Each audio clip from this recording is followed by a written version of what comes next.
അസ്സലാമു അലൈക്കും വറഹ്മത്തുള്ളാഹി. ബിസ്മില്ലാഹിർ റഹ്മാനിർ റഹീം. അൽഹംദുലില്ലാഹി റബ്ബിൽ ആലമീൻ. അസ്സലാത്തു വസ്സലാമു അലാ അഷ്റഫിൽ മുർസലീൻ വഅലാ ആലിഹി വഅസ്ഹാബിഹി അജ്മഈൻ. അമ്മാ ബഅദ്. അഊദു ബില്ലാഹി മിനശ് ശൈത്വാനിർ റജീം. ബിസ്മില്ലാഹിർ റഹ്മാനിർ റഹീം. വല്ലദീന യഖൂലൂന റബ്ബനാ ഹബ് ലനാ മിൻ അസ്വാജിനാ വദുരിയ്യാതിനാ ഖുർറത അയുനിൻ വജഅൽനാ ലൽ മുത്തഖീന ഇമാമ. സഹോദരങ്ങളെ, പരിശുദ്ധ ഖുർആനിൻ്റെ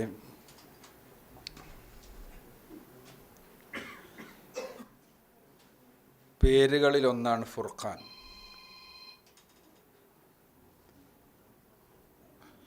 ഖുർആനിൽ തന്നെ ഫുർഖാൻ എന്ന പേരിലൊരു അധ്യായമുണ്ട്. ഖുർആനിലെ 25-ാമത്തെ അധ്യായം.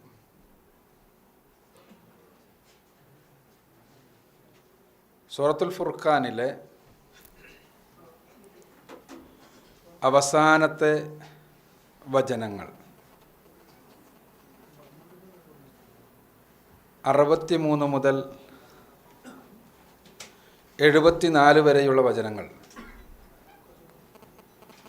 12 ആയത്തുകളിൽ ഇബാദുർ റഹ്മാനെ കുറിച്ചാണ് വിശദീകരിക്കുന്നത്.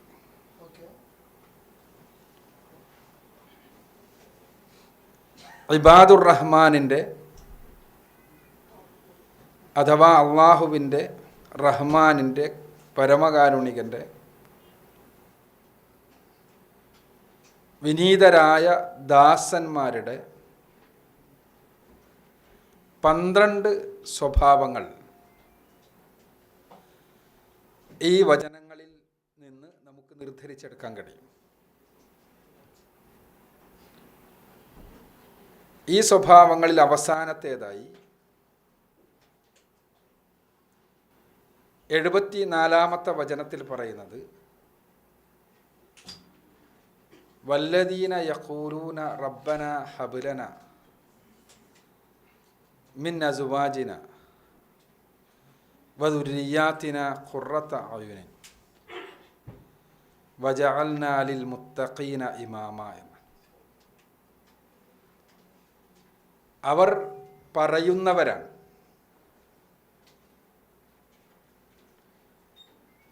റബ്ബേ ഞങ്ങളുടെ നാഥ,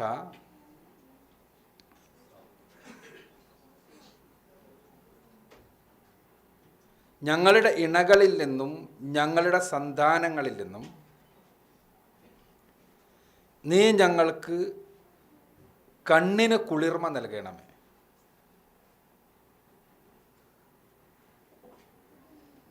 മുത്തഖികൾക്ക്, തഖ്വ ഉൾക്കൊള്ളുന്നവർക്ക് ഇമാമായി ഞങ്ങളെ തീർക്കുകയും ചെയ്യണമേ. ഇത് ഇബാദുർ റഹ്മാനിൻ്റെ പരിശുദ്ധ ഖുർആൻ പറയുന്ന 12 സവിശേഷതകളിൽ അവസാനത്തേതാണ്.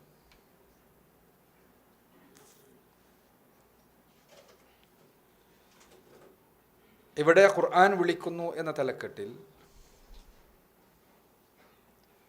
ഖുർആനിന് ലോകത്തെ വിളിക്കാനുള്ളത് ഇബാദുർ റഹ്മാനാകാനാണ്. റഹ്മാനിൻ്റെ വിനീതരായ ദാസന്മാരാകാൻ.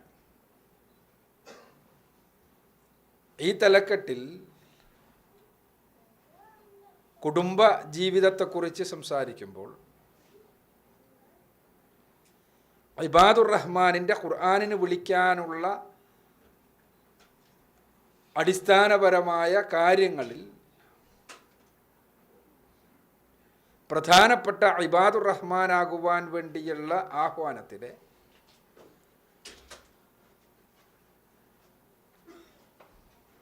അവസാനത്തെ സവിശേഷതയെക്കുറിച്ചാണ് നമ്മൾ ചർച്ച ചെയ്യുന്നത്.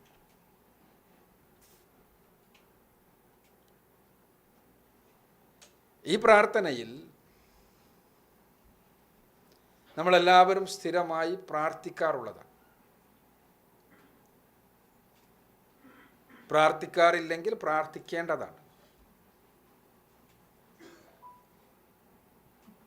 റബ്ബന ഹബ്ലന മിൻ അസ്വാജിന വദുരിയാതിന ഖുറത അയ്യുൻ. ഇതാണ് പ്രാർത്ഥനയുടെ ഒന്നാമത്തെ ഭാഗം. നാഥ, ഞങ്ങൾക്ക് ഞങ്ങളുടെ ഇണകളിൽ നിന്നും സന്താനങ്ങളിൽ നിന്നും കണ്ണിന് കുളിർമ നൽകണമേ. ഖുറത്ത് അയൂൻ എന്ന് പറഞ്ഞാൽ സന്തോഷം കൊണ്ടുണ്ടാകുന്ന കണ്ണുനീരാണ്. സംതൃപ്തിയിൽ നിന്നുണ്ടാകുന്ന സമാധാനമാണ്.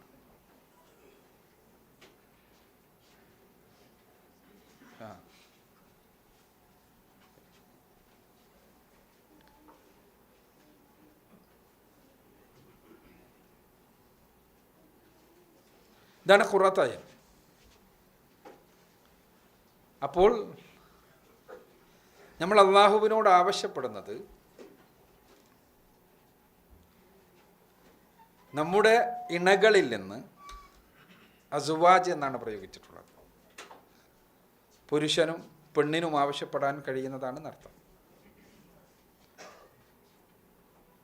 അപ്പോൾ നമ്മൾ അള്ളാഹുവിനോട് ആവശ്യപ്പെടുന്നത് നമ്മുടെ ഇണകളിൽ നിന്ന്, ആണ് പെണ്ണിൽ നിന്ന്, പെണ്ണ് ആണിൽ നിന്ന് സമാധാനവും ശാന്തിയും സന്തോഷവും ലഭിക്കണമേ എന്നാണ്. ഒപ്പം തന്നെ രണ്ടുപേരും മക്കളിൽ നിന്ന് ഇതേപോലെ സന്തോഷവും സമാധാനവും ശാന്തിയും ലഭിക്കണമേ. ഈ പ്രാർത്ഥന അന്വർത്ഥമാകണമെങ്കിൽ, ശാന്തിയും സമാധാനവും ലഭിക്കുവാൻ സർവ്വലോകരക്ഷിതാവായ തമ്പുരാൻ പ്രവാചകൻ സല്ലല്ലാഹു അലൈഹി വസല്ലമയിലൂടെ പഠിപ്പിച്ച കാര്യങ്ങൾ നമ്മുടെ കുടുംബ ജീവിതത്തിൽ ഉണ്ടാകണം. മലയാളത്തിൽ പറയാറുണ്ട്, കൂടുമ്പോൾ ഇമ്പമുണ്ടാകുന്നതാണ് കുടുംബമെന്ന്.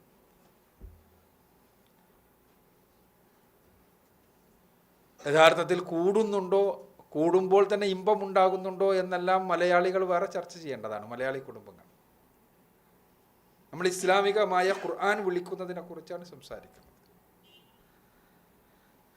ഇത് വലിയൊരു വിഷയമാണ്. ഇണകളിൽ നിന്നും മക്കളിൽ നിന്നുള്ള കൺകുളിർമ എന്നത് വലിയ വിഷയമാണ്. നമ്മൾ ഖുർആൻ വിളിക്കുന്നു എന്ന തലക്കെട്ടിന് കീഴിൽ നിന്നുകൊണ്ട് ഈ വിഷയം ചർച്ച ചെയ്യുമ്പോൾ എനിക്ക് ഈ വിഷയസംബന്ധിയായി 3 സാങ്കേതിക ശബ്ദങ്ങളാണ് നിങ്ങളുടെ ശ്രദ്ധയിൽപ്പെടുത്താനുള്ളത്. ഖുർആൻ ആണിനെക്കുറിച്ച് പറഞ്ഞൊരു ശബ്ദമുണ്ട്, പെണ്ണിനെക്കുറിച്ച് പറഞ്ഞ മറ്റൊരു ശബ്ദമുണ്ട്,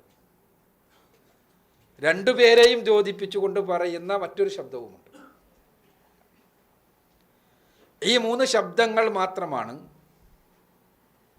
ഇന്നിവിടെ നമ്മൾ ചർച്ച ചെയ്യുന്നത്. ഒന്ന് ആണിനെക്കുറിച്ച് പറഞ്ഞത് ഖുർആനിലെ 4-ാമത്തെ അധ്യായം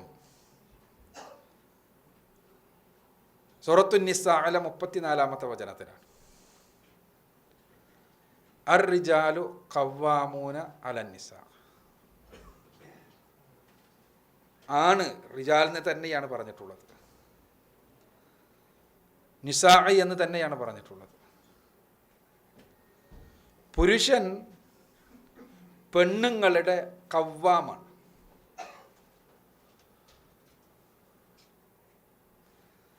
ഖവ്വാം വളരെ സവിശേഷമായ ഒരു അറബി ശബ്ദമാണ്. കാഫ്, വ, മീം, ഈ 3 അക്ഷരങ്ങൾ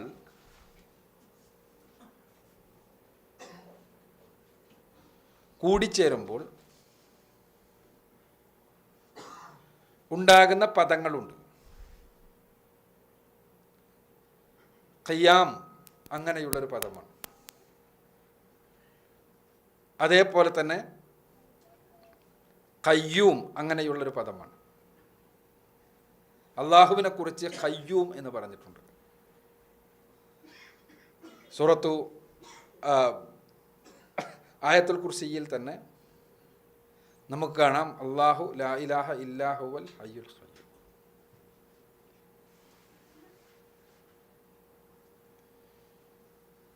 ഭയങ്കരമായിട്ട് നിങ്ങളിത് ഇങ്ങനെ തുറന്നടിച്ചാൽ എനിക്ക് ഭയങ്കര ഡിസ്ട്രാക്ഷൻ വരും.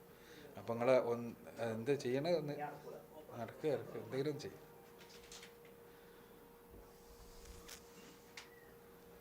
അപ്പോൾ ഖിയാം എന്ന് പറഞ്ഞാൽ എഴുന്നേറ്റ് നിൽക്കലാണ്, നേരെ നിൽക്കലാണ്. പലപ്പോഴും ഈ ആയത്ത് ഉദ്ധരിച്ചുകൊണ്ടാണ് പെണ്ണിനെ അടിമപ്പെടുത്താനാണ് ഇസ്ലാം പറയുന്നത് എന്ന് പലരും വിമർശിക്കാറുള്ളത്. സത്യത്തിൽ അടിമപ്പെടുത്തലുമായി ബന്ധപ്പെട്ട യാതൊന്നുമില്ല ഇതിൽ. അവിടെ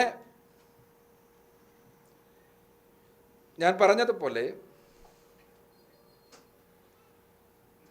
ഖിയാം, ഖവ്വാം, ഖയ്യൂം ഇതെല്ലാം ഒരേ റൂട്ടിൽ നിന്നുണ്ടാകുന്നതാണ്.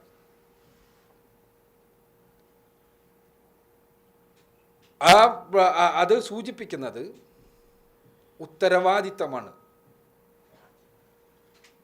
പെണ്ണിന് മേൽ സംരക്ഷണം നൽകേണ്ടവനാണ് പുരുഷൻ.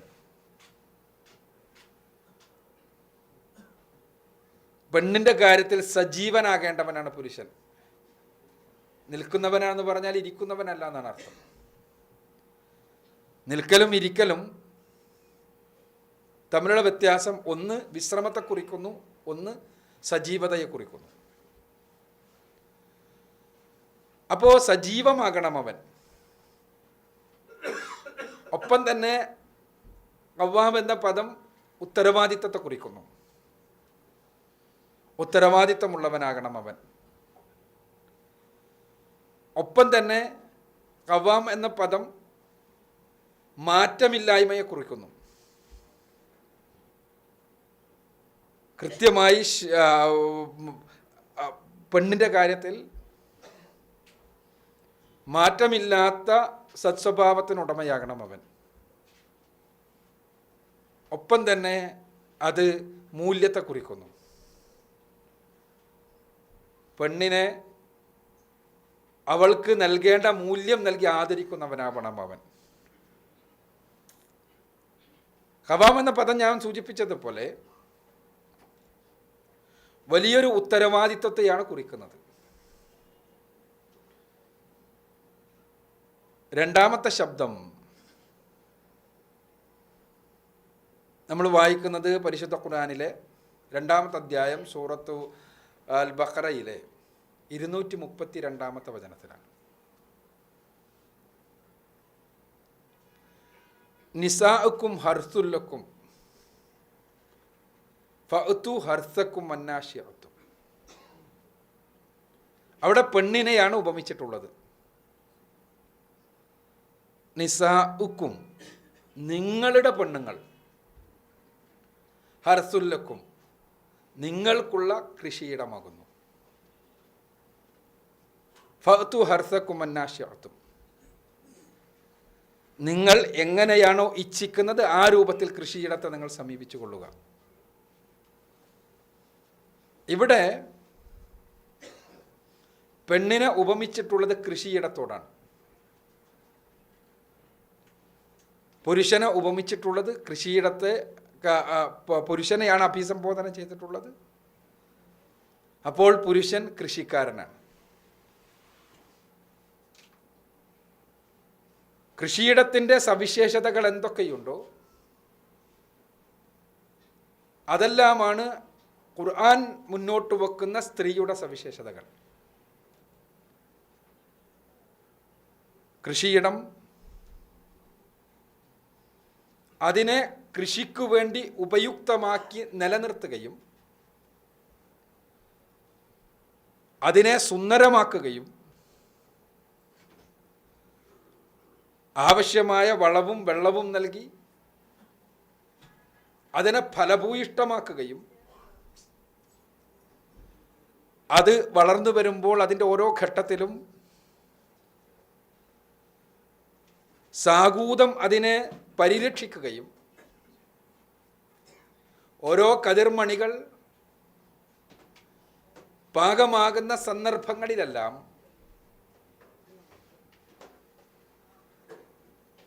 അത് വല്ലാത്ത ആവേശമുണ്ടാക്കുകയും എല്ലാം ചെയ്യുന്നതാണ് കൃഷിയിടം.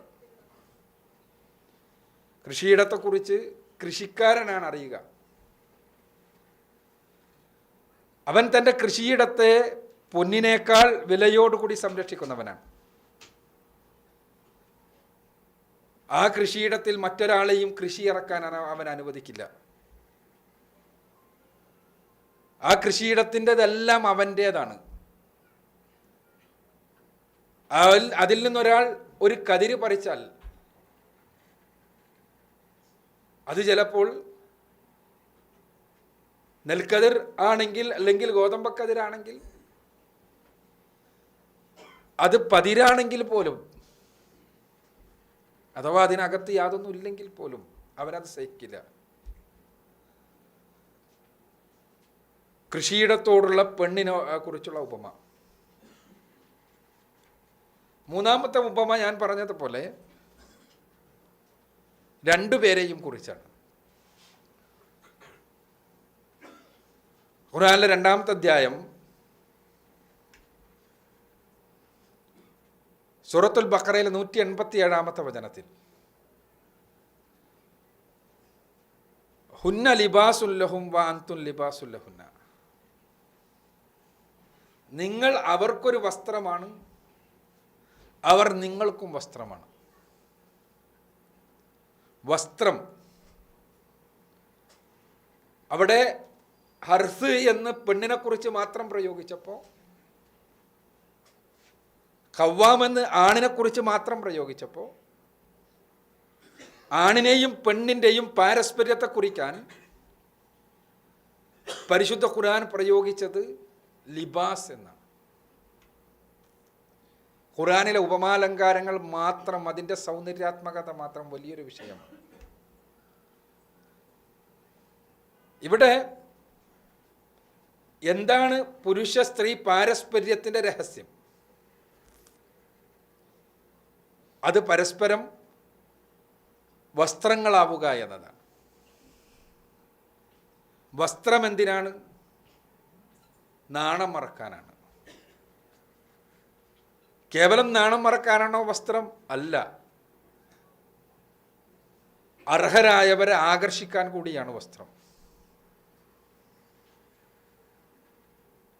അതോടൊപ്പം തന്നെ വസ്ത്രം സംസ്കാരത്തിൻ്റെ പ്രതിഫലനം കൂടിയാണ്. വസ്ത്രത്തിൽ നിന്ന് തന്നെ നമുക്ക് അവരുടെ സംസ്കാരം മനസ്സിലാകും. വസ്ത്രം ആ ശരീരവുമായി ഏറ്റവും അധികം ഒട്ടി നിൽക്കുന്നതാണ്. വസ്ത്രം ശരീരത്തിലേക്ക് വരുന്ന അപകടങ്ങളെ പ്രാഥമികമായി തടഞ്ഞു നിർത്തുന്നതാണ്. ഇങ്ങനെയെല്ലാം വസ്ത്രത്തിൻ്റെ സവിശേഷതകൾ. ഇവിടെ ഈ 3 പദങ്ങളുടെ വെളിച്ചത്തിൽ സ്ത്രീ പുരുഷ ബന്ധത്തിൻ്റെ സൗന്ദര്യാത്മകത, എങ്ങനെയാണ് പെണ്ണും പുരുഷനും പാരസ്പര്യത്തോടു കൂടി ജീവിക്കുമ്പോൾ രണ്ടുപേർക്കും കണ്ണിന് കുളിർമയുണ്ടാവുക എന്ന ഖുർആൻ വരച്ച് കാണിക്കുകയാണ്. ആ കുളിർമയുടെ അടിത്തറ രണ്ടുപേരുടെയും സംസ്കാരമാണ്. സംസ്കാരം വളരെ പ്രധാനപ്പെട്ട, സ്വഭാവവും സംസ്കാരവും വളരെ പ്രധാനപ്പെട്ട പങ്കുവഹിക്കുന്നു സ്ത്രീ പുരുഷ പാരസ്പര്യത്തിൽ. അതുകൊണ്ടാണ് റസൂലുള്ളാഹി സ്വല്ലല്ലാഹു അലൈഹി വസല്ലം വിവാഹം അന്വേഷിക്കുന്ന ആളുകളോട് പ്രത്യേകം നിർദ്ദേശിച്ചത് 4 കാര്യങ്ങൾക്ക് വേണ്ടി നിങ്ങൾ വിവാഹിതരാകാറുണ്ട്. സമ്പത്തിനാണ്, സമ്പത്ത് നോക്കിയിട്ടുണ്ടാകും, തറവാട് നോക്കിയിട്ടുണ്ടാകും, സൗന്ദര്യം നോക്കിയിട്ടുണ്ടാകും, സംസ്കാരം നോക്കിയിട്ടുണ്ടാകും.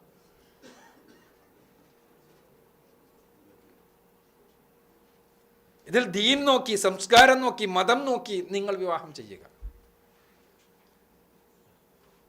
നിങ്ങളുടെ കൈകളിൽ ഒരല്പം പൊടി പറ്റിയാലും ശരി. റസൂലുള്ളാഹി സ്വല്ലല്ലാഹു അലൈഹി വസല്ലമയുടെ വാക്കുകളാണ്. സംസ്കാരം നോക്കി വിവാഹം ചെയ്യുക എന്ന് പറയുമ്പോൾ ഈ 3 തലങ്ങളിലും ഖവ്വാമാകുവാനും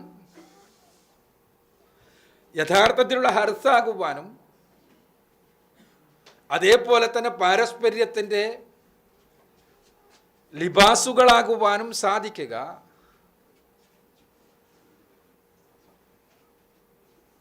സാംസ്കാരികമായി ഉള്ള ഒരേ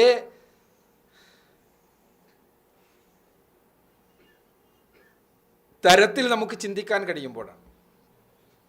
അവിടെ ജീവിതത്തിൻ്റെ തുടക്കം മുതൽ അതല്ലെങ്കിലുള്ള പ്രയാസങ്ങൾ ഉണ്ടായി വരും. അവിടെയാണ് റസൂലുള്ളാഹി സ്വല്ലല്ലാഹു അലൈഹി വസല്ലമയുടെ നിർദ്ദേശങ്ങളും ജീവിത പാഠങ്ങളും നമ്മൾ പഠിക്കേണ്ടത്. ആ ജീവിത പാഠങ്ങൾ ജീവിത നിഷേധമല്ല. റസൂലുള്ളാഹി സ്വല്ലല്ലാഹു അലൈഹി വസല്ലം ഒരു ആത്മീയ നേതാവ് എന്നുള്ള നിലക്ക് ലോകത്തിൻ്റെ മുന്നിൽ വ്യതിരിക്തനായി നിൽക്കുന്നത് ജീവിത വിശുദ്ധീകരണത്തിൻ്റെ ഉന്നതമായ പാതയിലേക്ക് ആസ്വാദനത്തിൻ്റെ എല്ലാ തലങ്ങളിലൂടെയും കടന്നു ചെന്നു എന്നതുകൊണ്ടാണ്. പ്രവാചകൻ ജീവിതത്തെ നിഷേധിക്കാൻ ആരോടും പറഞ്ഞിട്ടില്ല. ജീവിതത്തെ ആസ്വദിക്കാനാണ് പ്രവാചകൻ സല്ലല്ലാഹു അലൈഹി വസല്ലം പറഞ്ഞത്.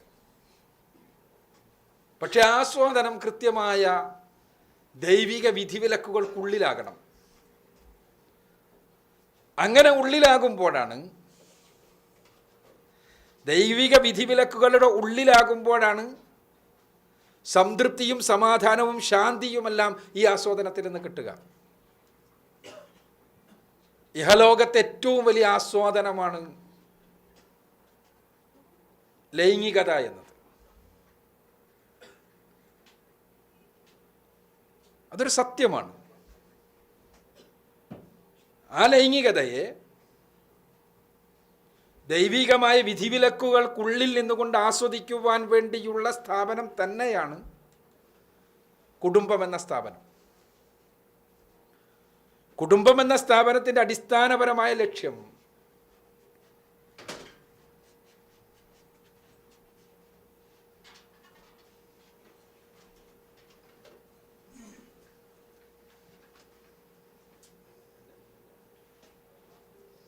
ഇതെടുത്തിട്ടോടി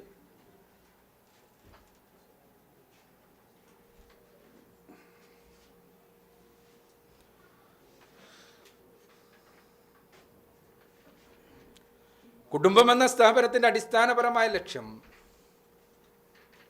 മക്കളെ വളർത്തലൊന്നുമല്ല.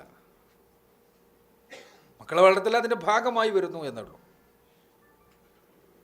കുടുംബം എന്ന സ്ഥാപനത്തിൻ്റെ അടിസ്ഥാനപരമായ ലക്ഷ്യം സ്ത്രീ പുരുഷ പാരസ്പര്യത്തിലൂടെയുണ്ടാകുന്ന സംതൃപ്തിയും സമാധാനവും തന്നെയാണ്. അതിനെയാണ് പരിശുദ്ധ ഖുർആൻ ഭയങ്കര വലിയ അള്ളാഹുവിൻ്റെ ദൃഷ്ടാന്തമായി പറഞ്ഞത്. ഖുർആനിൽ സൂറത്തുർ റൂമിൽ ഒരുപാട് അള്ളാഹുവിൻ്റെ ദൃഷ്ടാന്തങ്ങൾ പറയുന്നുണ്ട്. വമിൻ ആയാത്തിഹി അൻ ഖലഖലക്കും എന്ന് പറഞ്ഞുകൊണ്ടാണ് പറയണത്. അള്ളാഹു ഇന്നത് സൃഷ്ടിച്ചത്, ഇന്നത് ചെയ്തത്, ഇന്നത് ചെയ്തത്, ഇന്നത് ചെയ്തതെല്ലാം ഒരുപാട് ദൃഷ്ടാന്തമാണ്. ആകാശഭൂമികളുടെ സൃഷ്ടിപ്പിനെ കുറിച്ച് പറയുന്നുണ്ട്, സസ്യലതാദികളെ കുറിച്ച് പറയുന്നുണ്ട്, അങ്ങനെല്ലാം പറയുന്നുണ്ട്. ഇതിൽ 21-ാമത്തെ വചനത്തിൽ സൂറത്തുർ റൂം ഖുർആനിലെ 30-ാമത്തെ അധ്യായമാണ്. അതിൽ 21-ാമത്തെ വചനത്തിൽ പറയുന്നത് വമിൻ ആയാത്തിഹി അൻ ഖലഖലക്കും മിൻ അൻഫുസിക്കും വസുവാജൻ ലിതസ്കുനു ഇലൈഹ വജഅല ബൈനക്കും മവദ്ദതൻ വറഹ്മ ഇന്ന ഫീ ദാലിക ലആയാത്തുൻ ലിഖൗമിൻ യതഫക്കറൂന. അല്ലാഹുവിൻ്റെ വലിയ ദൃഷ്ടാന്തങ്ങളിൽപ്പെട്ടതാണ് നിങ്ങളിൽ നിന്ന് തന്നെ നിങ്ങൾ കിണകളെ സൃഷ്ടിച്ചത്. മനുഷ്യരിൽ നിന്ന് തന്നെ മനുഷ്യർക്ക് ഇണകളെ സൃഷ്ടിച്ചു തന്നത് അള്ളാന്റെ വലിയ ദൃഷ്ടാന്തമാണ്. നമുക്ക് തിരിച്ചു ചോദിക്കാം, എന്താ അതിൽ ഇത്ര വലിയ ദൃഷ്ടാന്തം? സസ്തനികളെല്ലാം ഇണകളായിട്ടാണുള്ളത്. ജന്തുക്കളിൽ, സസ്യങ്ങളിൽ പോലും ഇണകളുണ്ട്. ആൺപൂവും പെൺപൂവും, ആൺ സസ്യവും പെൺ സസ്യവും നമുക്കറിയാം. പിന്നെ എന്താ മനുഷ്യനോട് മാത്രം വലിയ കാര്യമായിട്ട് പറയുന്നത്, നിങ്ങളിൽ നിന്ന് തന്നെ ഇണകൾ ഉണ്ടാക്കി തന്ന് വലിയ ഭയങ്കരമായ ദൃഷ്ടാന്താണ്. അതിന്റെ ഉത്തരമാണ് അതിനുശേഷം ലിത്തസ്കുനു ഇലൈഹ. ബാക്കി ജീവികളിലെല്ലാം ഇണകൾ കേവലം പ്രത്യുൽപാദനത്തിനാണ്. പ്രത്യുൽപാദനത്തിനപ്പുറത്ത് ഇണകളുടെ പാരസ്പര്യത്തിന് അർത്ഥമില്ല മറ്റു ജീവികളിൽ. ആ പ്രത്യുൽപാദനവുമായി ബന്ധപ്പെട്ട ചേഷ്ടകളും ബന്ധങ്ങളും മാത്രമേ അവിടെയുള്ളൂ. പല ജീവികളും പ്രത്യുൽപാദന കാലത്ത് മാത്രമേ ശാരീരിക ബന്ധം പോലും ഉണ്ടാവൂ. എന്നാൽ മനുഷ്യൻ അങ്ങനെയല്ല. മനുഷ്യൻ ഇണകളായിട്ടുള്ള നിലനിൽപ്പ് അവന്റെ പ്രത്യുൽപാദനത്തിന് വേണ്ടി മാത്രമല്ല. ഈ ആയത്തിൽ പ്രത്യുൽപാദനം പറഞ്ഞിട്ടേ ഇല്ല. ഈ ആയത്തിൽ പറഞ്ഞിട്ടുള്ള ലിതസ്കുനു ഇലൈഹ, അവരിലേക്ക് സമാധാനപൂർവം ചായേണ്ടതിന് വേണ്ടി എന്നാണ്. അപ്പോൾ യഥാർത്ഥത്തിൽ ഇണകളായിട്ടുള്ള മനുഷ്യവർഗത്തിൻ്റെ നിലനിൽപ്പിൻ്റെ അടിത്തറ, അതിൻ്റെ ലക്ഷ്യം സമാധാനമാണ്, ശാന്തിയാണ്, സംതൃപ്തിയാണ്, സന്തോഷമാണ്. ആ ശാന്തിയും സംതൃപ്തിയും സന്തോഷവും ഉണ്ടാകാൻ അള്ളാഹു മനുഷ്യർക്ക് നൽകിയ വലിയ 2 നിഅമത്തുകളുണ്ട്. ആ നിഅമത്തുകളാണ് പിന്നെ പറഞ്ഞിട്ടുള്ളത് വജഅല ബൈനകുമാ മവദ്ദത്തൻ വറഹ്മ. അള്ളാഹു നൽകിയ നിങ്ങൾക്ക് സമാധാനത്തോടു കൂടി ആണും പെണ്ണും പരസ്പരം ചായുമ്പോൾ, പരസ്പരം ഒന്നിച്ചു ചേരുമ്പോൾ അവിടെയുണ്ടാകുന്നത് സ്നേഹവും കാരുണ്യവുമാണ്. ഖുർആൻ പറയുന്നത് അള്ളട്ട് തന്നതാണത് എന്ന്. ബാക്കി ജീവികൾക്കെല്ലാം പ്രത്യുൽപാദനവുമായി ബന്ധപ്പെട്ട പ്രകടനങ്ങളുണ്ട്. പക്ഷെ അതിന് സ്നേഹകാരുണ്യത്തിൻ്റെ മറ്റു തലങ്ങളൊന്നുമില്ല. ഇവിടെയാണ് സ്നേഹവും കാരുണ്യവും മവദ്ദത്തും റഹ്മത്തും അത് നിലനിൽക്കുവാൻ എന്തൊക്കെയാണ് മാർഗം എന്നുള്ള ചോദ്യമുണ്ടാകുന്നത്. അത് അല്ലാഹു മനുഷ്യൻ്റെ മനസ്സിലിട്ടു തന്നിട്ടുണ്ട്. ആണിലും പെണ്ണിലുമുണ്ട്.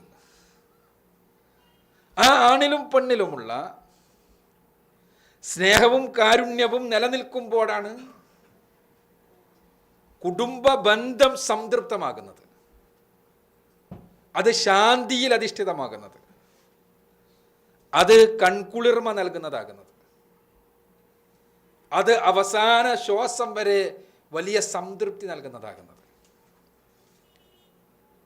ഇല്ലെങ്കിൽ,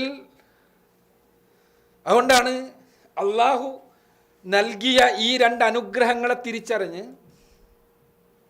ആ അനുഗ്രഹങ്ങൾക്ക് നന്ദി പ്രകടിപ്പിക്കുന്ന രൂപത്തിൽ അള്ളാഹു കൽപ്പിച്ച രൂപത്തിൽ ആ അനുഗ്രഹങ്ങൾ ഉപയോഗിക്കുമ്പോഴാണ് സംതൃപ്തമായ കുടുംബജീവിതം ഉണ്ടാവുക. അതുകൊണ്ടാണ് റസൂലുള്ളാഹി സ്വല്ലല്ലാഹു അലൈഹി വസല്ലം പറഞ്ഞത്, മറ്റു 3മല്ല പരിഗണിക്കേണ്ടത് പ്രാഥമികമായി എന്ന്. തീർച്ചയായും മനുഷ്യനെ നിലനിൽക്കാൻ പണം വേണം. സാമ്പത്തികമായ വ്യത്യസ്ത തട്ടുകളിലുള്ള ആളുകൾ ഉണ്ടാകും. അതുകൊണ്ട് തന്നെ സാമ്പത്തികമായ യോജിപ്പ് എന്നത് വൈവാഹിക ജീവിതത്തിൽ എന്നും പരിഗണിക്കപ്പെട്ടു പോന്നിട്ടുണ്ട്. സൗന്ദര്യം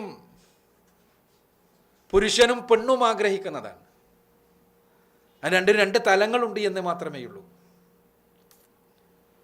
അവിടെയും തീർച്ചയായും അതും കുടുംബജീവിതത്തിൻ്റെ ഭദ്രതയ്ക്ക് ആവശ്യം തന്നെയാണ് സംതൃപ്തി എന്നത്. അതേപോലെ തന്നെ തറവാടുകളും ഗോത്രങ്ങളുമല്ല, അവയുടേതായ സാംസ്കാരിക തനിമകളുണ്ടാകും. അതുകൊണ്ട് തന്നെ അവയിലുമുള്ള യോജിപ്പ് പലരുടെയും കുടുംബജീവിതത്തിൻ്റെ നിലനിൽപ്പിന് അനിവാര്യമായിരിക്കാം. പക്ഷേ അതിനെല്ലാം അപ്പുറത്ത് ഇതെല്ലാം നശിക്കുന്നതാണ്, കാലങ്ങൾ മാത്രം എടുക്കുന്നതാണ്. സൗന്ദര്യത്തെ സംബന്ധിച്ചിടത്തോളം തൻ്റെ ഇണ എത്ര സുന്ദരിയാണെങ്കിലും ആ സൗന്ദര്യത്തിൽ ആസ്വദിച്ചുകൊണ്ടുള്ള അധിഷ്ഠിതമായി കൊണ്ടുള്ള പാരസ്പര്യത്തിന് കാലനിബദ്ധതകളുണ്ട്. തിരിച്ചും അങ്ങനെ തന്നെ. ഞാൻ സൂചിപ്പിക്കുന്നത്, എത്ര വലിയ സുന്ദരിയാണെങ്കിലും കുറച്ചു കാലം കഴിയുമ്പോൾ ആ സൗന്ദര്യം എന്നുള്ള സങ്കല്പത്തിൻ്റെ മാത്രം അടിസ്ഥാനത്തിലാണ് ആ ബന്ധമെങ്കിൽ സൗന്ദര്യം ആസ്വാദന രഹിതമായി തീരും. ഇതേപോലെ തന്നെയാണ് പണമാണെങ്കിലും തറവാടാണെങ്കിലും എല്ലാം. അതിനപ്പുറത്ത് ഇതെല്ലാം ഉണ്ടെങ്കിലും ഇല്ലെങ്കിലും മതമുണ്ടാകുമ്പോൾ, സംസ്കാരമുണ്ടാകുമ്പോൾ, ധാർമ്മികതയുണ്ടാകുമ്പോൾ, സർവലോകരക്ഷിതാവായ തമ്പുരാനെ അനുസരിക്കണമെന്ന ബോധമുണ്ടാകുമ്പോൾ, ആ അനുസരണത്തിൻ്റെ അടിസ്ഥാനത്തിൽ സ്നേഹകാരുണ്യങ്ങളെ ഉദ്ദീപിപ്പിക്കാനുള്ള ശ്രമമുണ്ടാകുമ്പോൾ അവിടെ യഥാർത്ഥത്തിലുള്ള കുടുംബജീവിതം ഉണ്ടാകും. പെണ്ണും പുരുഷനും തമ്മിൽ ഒരുപാട് വ്യത്യാസങ്ങളുണ്ട്. അത് പ്രവാചകൻ സല്ലല്ലാഹു അലൈഹി വസല്ലമയുടെ വചനങ്ങൾ പറഞ്ഞു തരുന്ന കാര്യങ്ങൾ, പുതിയ കാലത്തെ പഠനങ്ങൾ നമുക്ക് കൂടുതൽ അതിൻ്റെ അർത്ഥതലങ്ങൾ മനസ്സിലാക്കി തരുന്നുണ്ട്. റസൂലുള്ളാഹി സ്വല്ലല്ലാഹു അലൈഹി വസല്ലമ പുരുഷനോട് അവൻ്റെ അവകാശങ്ങളെക്കുറിച്ച് പറഞ്ഞു, പെണ്ണിനോട് അവളുടെ അവകാശങ്ങളെക്കുറിച്ചും പറഞ്ഞു. പുരുഷനോട് പറഞ്ഞത്, നിനക്ക് ഈ ദുനിയാവിൽ ലഭിക്കാൻ കഴിയുന്നതിൽ വെച്ച് ഏറ്റവും വലിയ സമ്പാദ്യം, ഏറ്റവും വലിയ നിധി സദ്വൃത്തയായൊരു പെണ്ണാകുന്നു. സദ്വൃത്തയായൊരു പെണ്ണാണ് ഈ ദുനിയാവിൽ നിനക്ക് ലഭിക്കാവുന്നതിൽ വെച്ച് ഏറ്റവും വലിയ നിധി. ആ പെണ്ണിൻ്റെ സവിശേഷതകൾ റസൂലുള്ളാഹി സ്വല്ലല്ലാഹു അലൈഹി വസല്ലം പറഞ്ഞത്, അവൾ നോക്കുമ്പോൾ തന്നെ നിന്നെ സന്തോഷവതിയാക്കുമെന്നാണ്.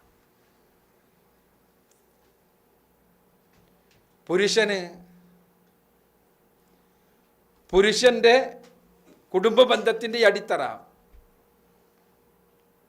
അതുമായെല്ലാം ബന്ധപ്പെട്ട ഒരുപാട് കാര്യങ്ങൾ ഈ വചനത്തിലുണ്ട്. അതേപോലെ തന്നെ പുരുഷനോട് പറഞ്ഞത്, വീണ്ടും സവിശേഷതകളുണ്ട്, ഇൻഷാ അല്ലാഹ് നമുക്ക് അങ്ങോട്ട് വരാം. പുരുഷനോട് പറഞ്ഞത്,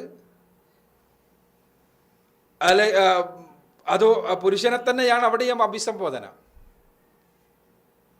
നിങ്ങളിൽ ഏറ്റവും ഉത്തമന്മാർ നിങ്ങളുടെ കുടുംബത്തോട് ഉത്തമമായി പെരുമാറുന്നവരാണ് എന്നാണ്. അപ്പോൾ നിങ്ങളുടെ ഔന്നത്യത്തിൻ്റെ യഥാർത്ഥത്തിലുള്ള മാനദണ്ഡം നിങ്ങളുടെ കുടുംബവുമായി ബന്ധപ്പെട്ട നിങ്ങളുടെ സ്വഭാവങ്ങളാണ്, സവിശേഷതകളാണ്. ഇവിടെ ഞാൻ സ്നേഹത്തെയും കാരുണ്യത്തെയും കുറിച്ച് ഖുർആൻ പറയുന്നത് പറഞ്ഞു. എന്താണ് സ്നേഹവും കാരുണ്യവും? സ്നേഹം ഒരു കൊടുക്കൽ വാങ്ങൽ വസ്തുവാണ്, ഒരു ട്രാൻസാക്ഷൻ നടക്കുന്ന സാധനമാണ്. കാരുണ്യം ഒരു സ്ഥലത്തേക്ക് മാത്രം പ്രവഹിക്കുന്നൊരു സാധനവുമാണ്. ഇന്നലെ പാരൻറ്റിങ്ങിൻ്റെ ക്ലാസ്സിൽ ഞാൻ സൂചിപ്പിച്ചിരുന്നു അക്കാര്യം. ഞാനത് വിശദീകരിക്കുന്നില്ല. സ്നേഹം ഇത് പുരുഷനും ആവശ്യമാണ്, പെണ്ണിനും ആവശ്യമാണ്. പക്ഷേ അവിടെ സ്നേഹം കൊടുക്കാൻ സന്നദ്ധമാകാത്തവർക്ക് സ്നേഹം ലഭിക്കില്ല. സ്നേഹം ലഭിക്കണമെങ്കിൽ നിങ്ങൾ ആരാൽ സ്നേഹിക്കപ്പെടണമോ അവർക്ക് സ്നേഹം നിർലോഭമായി കൊടുക്കാൻ സന്നദ്ധമാവുക, എങ്കിൽ സ്നേഹം ലഭിക്കും. ഇവിടെ സ്നേഹവും കുടുംബജീവിതത്തെക്കുറിച്ച് പറയുമ്പോൾ തീർച്ചയായും ശരീരങ്ങളെക്കുറിച്ച് പറയാതിരിക്കാൻ കഴിയില്ല. ഞാൻ പറഞ്ഞു, കുടുംബജീവിതത്തിൻ്റെ അടിത്തറ തന്നെ അള്ളാഹു പറഞ്ഞത് സമാധാനപൂർവ്വം ഒത്തുചേരേണ്ടതിന് എന്നാണ്. ആ ഒത്തുചേരൽ വേറെ ഒന്നുമല്ല, ലൈംഗികത തന്നെയാണ്. അതുകൊണ്ടാണ് റസൂലുള്ളാഹി സ്വല്ലല്ലാഹു അലൈഹി വസല്ലമ പറഞ്ഞത്, ഇസ്ലാമിൽ മാത്രമുള്ള സവിശേഷത, നിങ്ങൾ നിങ്ങളുടെ ഇണയുമായി ശാരീരിക ബന്ധത്തിൽ ഏർപ്പെടുന്നതിന് നിങ്ങൾക്ക് പ്രതിഫലമുണ്ട് എന്ന്. പ്രവാചകൻ സല്ലല്ലാഹു അലൈഹി വസല്ലമ സദഖകളെ കുറിച്ച് പറഞ്ഞപ്പോൾ എല്ലാ മത ആത്മീയ നേതാക്കളും ആത്യന്തികമായി ആത്മീയതയുടെ ഔന്നത്യമെന്ന് പറയുന്നത് ലൈംഗികതയിൽ നിന്ന് അകന്നു നിൽക്കലാണ്, സെക്സിൽ നിന്ന് പൂർണ്ണമായും വിട്ടു നിൽക്കലാണ് എന്ന് പറയുമ്പോൾ, അതിനാണ് സന്യാസം എന്ന് പറയുക, ബ്രഹ്മചര്യം എന്ന് പറയുക, അതാണ് ഏറ്റവും ഉന്നതമായ ആത്മീയ അവസ്ഥ എന്ന് പറയുമ്പോൾ, റസൂലുള്ളാഹി സ്വല്ലല്ലാഹു അലൈഹി വസല്ലമ പഠിപ്പിച്ചത്, നിങ്ങൾ ആത്മീയമായി ഔന്നത്യത്തിൽ പോകണമെങ്കിൽ, അള്ളാഹുവിൽ നിന്ന് കൂടുതൽ പ്രതിഫലം ലഭിക്കണമെങ്കിൽ നിങ്ങളുടെ ഇണയുമായി കൂടുതൽ ശാരീരിക ബന്ധത്തിൽ ഏർപ്പെടുകയാണ്. അത് ആത്മീയതയുടെ ആളുകൾക്കൊന്നും മനസ്സിലാകാത്തതാണത്. ഇവിടെ ലൈംഗികത, അതും സ്നേഹവും തമ്മിൽ അടിസ്ഥാനപരമായി ചില ബന്ധങ്ങളുണ്ട്, ആണിനും പെണ്ണിനും. പുരുഷൻ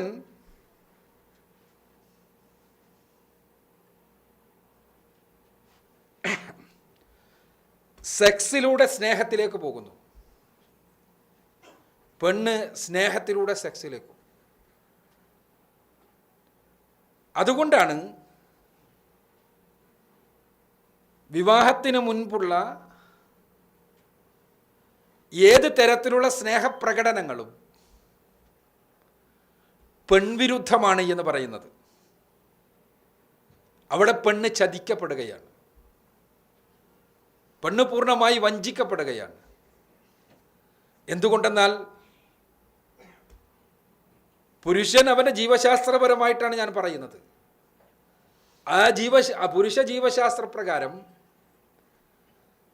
നമ്മുടെ സാഹിത്യങ്ങളും സിനിമകളും നോവലുകളും എല്ലാം വിഗ്രഹവൽക്കരിക്കുന്ന റൊമാൻസ്, അത് അവളെ ലൈംഗികമായി അടിമപ്പെടുത്തുന്നതിന് വേണ്ടിയുള്ള ഒരു പാത മാത്രമാണ്.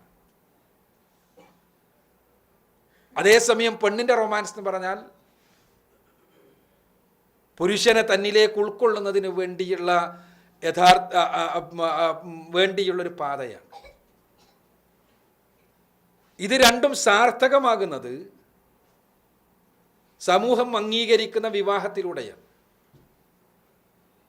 വിവാഹത്തിന് ശേഷമുള്ള സ്നേഹമെന്ന് പറയുന്നത് അതിത് രണ്ടിനെയും, പുരുഷ പ്രകൃതിയെയും പെൺപ്രകൃതിയെയും ഒരേപോലെ ഉൾക്കൊള്ളുന്നതാണ്. അങ്ങനെ ഉൾക്കൊള്ളുന്നത് കൊണ്ട് തന്നെ അങ്ങനെയുള്ള സ്നേഹത്തിന് കുറേ കൂടി സ്ഥായീഭാവമുണ്ടാകും. എന്തുകൊണ്ടാണ് പ്രേമവിവാഹങ്ങളിൽ നല്ലൊരു ശതമാനവും പരാജയപ്പെടുന്നത് എന്ന ചോദ്യത്തിൻ്റെ ഉത്തരം, ജീവശാസ്ത്രപരമായ ഉത്തരം, ഈ രണ്ട് സാർത്ഥകതകളും തമ്മിലുണ്ടാകുന്ന വൈരുദ്ധ്യമാണ്. ഞാൻ പറഞ്ഞു, പുരുഷനെ സംബന്ധിച്ചിടത്തോളം അവൻ്റെ റൊമാൻസ് എന്ന് പറയുന്നത് പെണ്ണിനെ കിടപ്പറയിൽ നേടിയെടുക്കുന്നതിന് വേണ്ടിയുള്ള ജൈവികമായ ഒരു തത്രപ്പാട് മാത്രമാണ്. പെണ്ണിനാകട്ടെ പുരുഷനെ മനസ്സിൽ ഉൾക്കൊള്ളുന്നതിന് വേണ്ടിയുള്ള പരിശ്രമമാണത്. അവിടെ എന്താന്ന് വെച്ചാൽ, അത് ഇതിനു മുൻപ് ഉള്ള സമയത്തുള്ള അവരുടെ പ്രേമപ്രകടനങ്ങളല്ല, അവരുടെ വ്യക്തിത്വത്തെ പല തലങ്ങളിൽ ബാധിക്കുന്നുണ്ട്. അതുകൊണ്ടാണ് അതിന് ശേഷം, അതിനു മുൻപ് ഈ സമയത്ത് സ്വാഭാവികമായും ഒരു പെണ്ണും പുരുഷനും ഇഷ്ടപ്പെട്ട് കഴിഞ്ഞാൽ അവരുടെ ഓരോ ചെയ്തികളിലും ശരീരം, അവരുടെ ഓർമ്മകളിൽ, സംസാരങ്ങളിൽ, സ്പർശങ്ങളിൽ, നോട്ടങ്ങളിൽ എല്ലാം തന്നെ ശരീരം ടെസ്റ്റോസ്റ്ററോൺ എന്ന ഹോർമോൺ ഉൽപ്പാദിപ്പിച്ചുകൊണ്ടിരിക്കും. ടെസ്റ്റോസ്റ്ററോൺ ഹോർമോൺ ഉൽപ്പാദിപ്പിക്കപ്പെട്ടാൽ സ്വാഭാവികമായും ശരീരം ഒരു തരം ലഹരിയിലേക്ക് പോവുകയാണ്. പിന്നെ ആ ലഹരിയിൽ പിന്നെ യാഥാർത്ഥ്യങ്ങൾ കാണാനുള്ള ശക്തി നഷ്ടപ്പെടും. പിന്നെ രണ്ടുപേരുടെയും ശരികൾ മാത്രമേ രണ്ടുപേരും കാണൂ. തെറ്റുകൾ കാണാൻ കഴിയില്ല. ആരെങ്കിലും അവരുടെ തെറ്റുപദേശിച്ചു കൊടുത്താൽ പോലും തലച്ചോറിനകത്ത് അഡ്രിനാലിൻ ഗ്രന്ഥിയിൽ നിന്ന് വരുന്ന ടെസ്റ്റോസ്റ്ററോൺ അത് ഉൽപ്പാദിപ്പിക്കപ്പെട്ടുകൊണ്ടിരിക്കുന്നത് കൊണ്ട് തന്നെ, അത് പൂർണ്ണതയിലെത്താത്തത് കൊണ്ട് തന്നെ, ഉൽപ്പാദിപ്പിക്കപ്പെട്ട ഈ ടെസ്റ്റോസ്റ്ററോൺ എന്ന ഹോർമോൺ അത് ഉപഭോഗിക്കപ്പെട്ട് കഴിഞ്ഞാൽ സംഗതി മാറി. ഉപഭോഗിക്കപ്പെടാത്തത് കൊണ്ട് തന്നെ സ്വാഭാവികമായും അവർക്കതൊന്നും മനസ്സിലാവില്ല. അതുകൊണ്ട് തന്നെ അവരുടെ മുന്നോട്ടുള്ള പോക്കിൽ ഒന്നിനും പ്രതിബന്ധം സൃഷ്ടിക്കാൻ കഴിയില്ല. മാതാപിതാക്കൾ പ്രതിബന്ധമായി നിന്നാലും, മതവും സമൂഹവുമെല്ലാം പ്രതിബന്ധമായി നിന്നാലുമെല്ലാം അവരുടെ ശരീരം, അവരുടെ ജീവശാസ്ത്രം അതനുസരിച്ച് അവർക്ക് ഒരുമിക്കുകയല്ലാതെ നിർവാഹമില്ല എന്ന അവസ്ഥയുണ്ടാകും. അത് എത്രത്തോളം അവർ ഈ പറഞ്ഞ കാര്യങ്ങൾ നടക്കുന്നുവോ അതിനനുസരിച്ച് കൂടുതൽ കൂടുതൽ ശക്തമാകും. പറഞ്ഞ കാര്യങ്ങൾ എന്ന് പറഞ്ഞാൽ, കാഴ്ച നടക്കുന്നുവെങ്കിൽ, കമ്മ്യൂണിക്കേഷൻ നടക്കുന്നുവെങ്കിൽ, സ്പർശം നടക്കുന്നുവെങ്കിൽ, ഇതിനെല്ലാം തോതിനനുസരിച്ച് ആ ഒരു ത്വര വളരെ വളരെ കൂടുതലായിരിക്കും. പക്ഷേ അത് അവസാനിക്കുക ഞാൻ സൂചിപ്പിച്ചതുപോലെ ഈ ബന്ധം പൂർണ്ണമാകുമ്പോഴാണ്. പച്ചയായി പറഞ്ഞാൽ ശാരീരിക ബന്ധം നടക്കുമ്പോഴാണ്. ഈ ശാരീരിക ബന്ധം നടന്നു കഴിയുന്നതോടുകൂടി ലഹരിയുടെ അവസ്ഥയിൽ നിന്ന് യാഥാർത്ഥ്യത്തിൻ്റെ ലോകത്തേക്ക് പിന്നെ മെല്ലെ മെല്ലെ വരികയായി. റൊമാൻസിൻ്റെ പ്രാഥമിക ഘട്ടമായ 6 മാസം കഴിയുന്നതോടുകൂടി വ്യക്തിത്വങ്ങളുടെ പൊരുത്തക്കേടുകൾ അവർക്ക് മനസ്സിലാവുകയായി. ആ മനസ്സിലാകലുകൾ ഈ ഒരുമിച്ച് ചേരലിന് വേണ്ടി എത്രയധികം ത്യാഗം ഒരാൾ ചെയ്തിട്ടുണ്ടോ, സാക്രിഫൈസ്, പലതും ത്യജിച്ചിട്ടുണ്ടാകും ചിലപ്പോൾ. അതിനനുസരിച്ച് ആ പൊരുത്തക്കേടുകളുടെ പ്രയാസം സ്വന്തം മനസ്സിൽ നിന്നുണ്ടായി വരും. അതിനനുസരിച്ച് സംഘടനകളും ഉണ്ടാകും. ഞാനിവിടെ സൂചിപ്പിക്കുന്നത്, കുടുംബം എന്നുള്ള നിലയ്ക്ക് ഏറ്റവും അടിത്തറയായി വർത്തിക്കേണ്ട സ്നേഹമുണ്ടാകുന്നത് വിവാഹമെന്ന കരാറിലൂടെ മാത്രമാണ് എന്ന വസ്തുത നിങ്ങൾക്ക് മനസ്സിലാകുന്നതിനാണ്. വിവാഹപൂർവ്വ ബന്ധങ്ങളുടെ അപകടം സൂചിപ്പിക്കുന്നതിനല്ല, അത് നമ്മുടെ മറ്റൊരു വിഷയമാണ്. കുടുംബത്തിൽ മാത്രമേ സ്നേഹമുണ്ടാകൂ, യഥാർത്ഥത്തിലുള്ള സ്നേഹം. മറ്റേത് റൊമാൻസ് എന്നെല്ലാം പറഞ്ഞ് വിഗ്രഹവൽക്കരിച്ച് നോവലുകളും സീരിയലുകളും സിനിമകളുമെല്ലാം അവതരിപ്പിക്കുന്ന സാധനം പെണ്ണിനെ ചതിക്കാൻ വേണ്ടിയുള്ള വളരെ സമർത്ഥമായൊരു പദ്ധതി മാത്രമാണ്. അവിടെ നമ്മളിപ്പോൾ ഈ വിഷയവുമായി ബന്ധപ്പെട്ട് മനസ്സിലാക്കേണ്ടത് കുടുംബത്തിലാണ് സ്നേഹം നിലനിൽക്കുക എന്ന്. അവിടെയും ആ സ്നേഹത്തിന് ഞാൻ നേരത്തെ പറഞ്ഞ തലമുണ്ട്. ആ തലം മറ്റൊന്നുമല്ല, സ്നേഹം നിലനിൽക്കുക എന്നത് ശാരീരിക ബന്ധത്തിൽ അധിഷ്ഠിതമാണ്. അതുവഴി നിയമം മൂലം ഒരുമിച്ച് ചേർന്ന ആളുകൾ പരസ്പരം ബന്ധപ്പെടുമ്പോൾ ഞാൻ നേരത്തെ പറഞ്ഞ പുരുഷ വൈകാരികതയും പെൺവൈകാരികതയും ഒരേ പോയിന്റിൽ സന്ധിക്കുന്നു. പുരുഷന് സെക്സിലൂടെ സ്നേഹം, പെണ്ണിന് സ്നേഹത്തിലൂടെ സെക്സ്. ഇത് രണ്ടും ഒരേ പോയിന്റിൽ യോജിക്കുന്നു. ആ യോജിപ്പാണ് യഥാർത്ഥത്തിൽ ആ രൂപത്തിലുള്ള ബന്ധത്തിൽ നിന്നുണ്ടാകുന്ന സ്നേഹത്തിൻ്റെ മുഴുവനും അടിത്തറ. അവിടെ പുരുഷൻ എന്താവശ്യം എന്ന ചോദ്യത്തിന് ലൈംഗിക മനഃശാസ്ത്രജ്ഞന്മാർ നൽകുന്ന ഒന്നാമത്തെ ഉത്തരം, സ്ത്രീ പുരുഷ ബന്ധത്തിൽ പുരുഷൻ എന്താവശ്യം എന്ന ചോദ്യത്തിന് ഒന്നാമത്തെ ഉത്തരം ലൈംഗികത എന്ന് തന്നെയാണ്. എന്നാൽ പെണ്ണിന് എന്താവശ്യം എന്ന ചോദ്യത്തിനുള്ള ഒന്നാമത്തെ ഉത്തരം സ്നേഹമെന്നാണ്. രണ്ടാമത്തെ ഉത്തരമേ പുരുഷന് സ്നേഹമാകുന്നുള്ളൂ. പെണ്ണിന് രണ്ടാമത്തെ ഉത്തരമേ ലൈംഗികതയാകുന്നുള്ളൂ. ഇത് രണ്ടും തമ്മിലുള്ള വ്യത്യാസം നമുക്ക് മനസ്സിലാകുമ്പോൾ നേരത്തെ പറഞ്ഞ ഹർസ് എന്ന പദപ്രയോഗത്തിൻ്റെ അർത്ഥവും ഇസ്ലാമികമായ ഈ രംഗത്തെ വിധിവിലക്കുകളുടെ അർത്ഥവും നമുക്ക് മനസ്സിലാകും. പെണ്ണ് പുരുഷന്റെ മുന്നിലാണ്, തൻ്റെ പുരുഷന്റെ മുന്നിലാണ് അണിഞ്ഞൊരുങ്ങേണ്ടത് എന്ന് ഇസ്ലാം പഠിപ്പിച്ചു. ഇസ്ലാമിൽ അണിഞ്ഞൊരുങ്ങേണ്ടാത്തതിനെ കുറിച്ച് നമുക്ക് ഒരുപാട് കേട്ടിട്ടുണ്ട്. ഹിജാബിനെ കുറിച്ചുള്ള ഒരുപാട് വയലുകൾ നമ്മൾ കേട്ടിട്ടുണ്ട്. എവിടെയൊക്കെ എന്തൊക്കെ പാടില്ല എന്ന് നമുക്കറിയാം. മുഖവും മുൻകൈയും ഒടിച്ച് മറ്റൊന്നും പ്രദർശിപ്പിക്കാൻ പാടില്ല എന്ന് നമുക്കറിയാം. പക്ഷേ പലപ്പോഴും അണിഞ്ഞൊരുങ്ങേണ്ടതിനെ കുറിച്ച് നമുക്കറിയില്ല എന്നതാണ് സത്യം.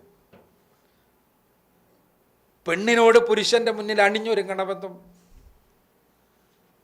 അവനെ എന്നും ഇഷ്ടപ്പെടുത്തണമെന്നും പഠിപ്പിക്കുന്നത് എന്ന മതമാണിത്. തീർച്ചയായും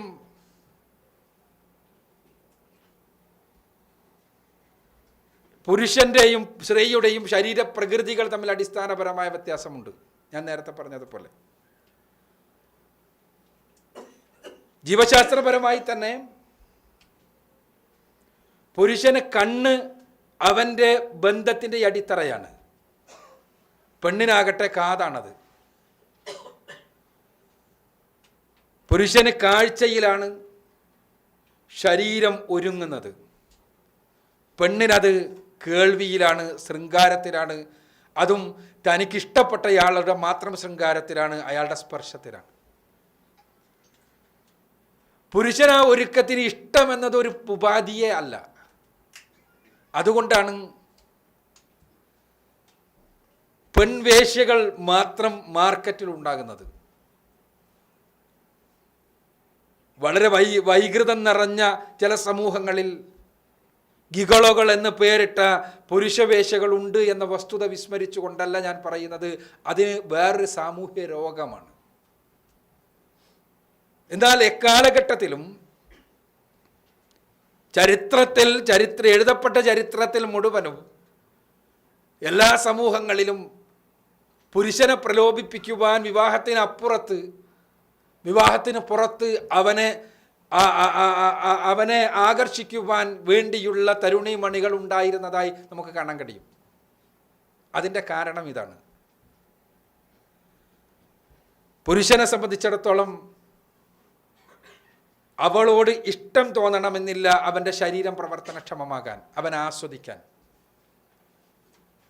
അവൻ്റെ കണ്ണ് ആകർഷിച്ചാൽ മതി. പെണ്ണിനതല്ല. പെണ്ണിന് ഇഷ്ടമുണ്ടായ ആളുടെ ശൃംഗാരമേ അവളുടെ ശരീരത്തിന് എന്തെങ്കിലും മാറ്റമുണ്ടാക്കൂ. ഇഷ്ടമുള്ളയാളുടെ സ്പർശമേ അവൾക്ക് സംതൃപ്തി ഉണ്ടാക്കൂ. ഇഷ്ടമില്ലാത്തയാളുടെ ശൃംഗാരം അവൾക്ക് വെറുപ്പേ ഉണ്ടാക്കൂ. ഇഷ്ടമില്ലാത്തയാളുടെ സ്പർശം അവൾക്ക് എതിർപ്പേ ഉണ്ടാക്കൂ. ഇവിടെ ഞാനിവിടെ ഇത് സൂചിപ്പിക്കുന്നത് ഇസ്ലാമിലെ ഹിജാബിൻ്റെ വില നമ്മൾ മനസ്സിലാക്കുന്നതിന് വേണ്ടിയാണ്. ശരീരശാസ്ത്രപ്രകാരം കൂടി തൻ്റേത് മാത്രമായ പെണ്ണ്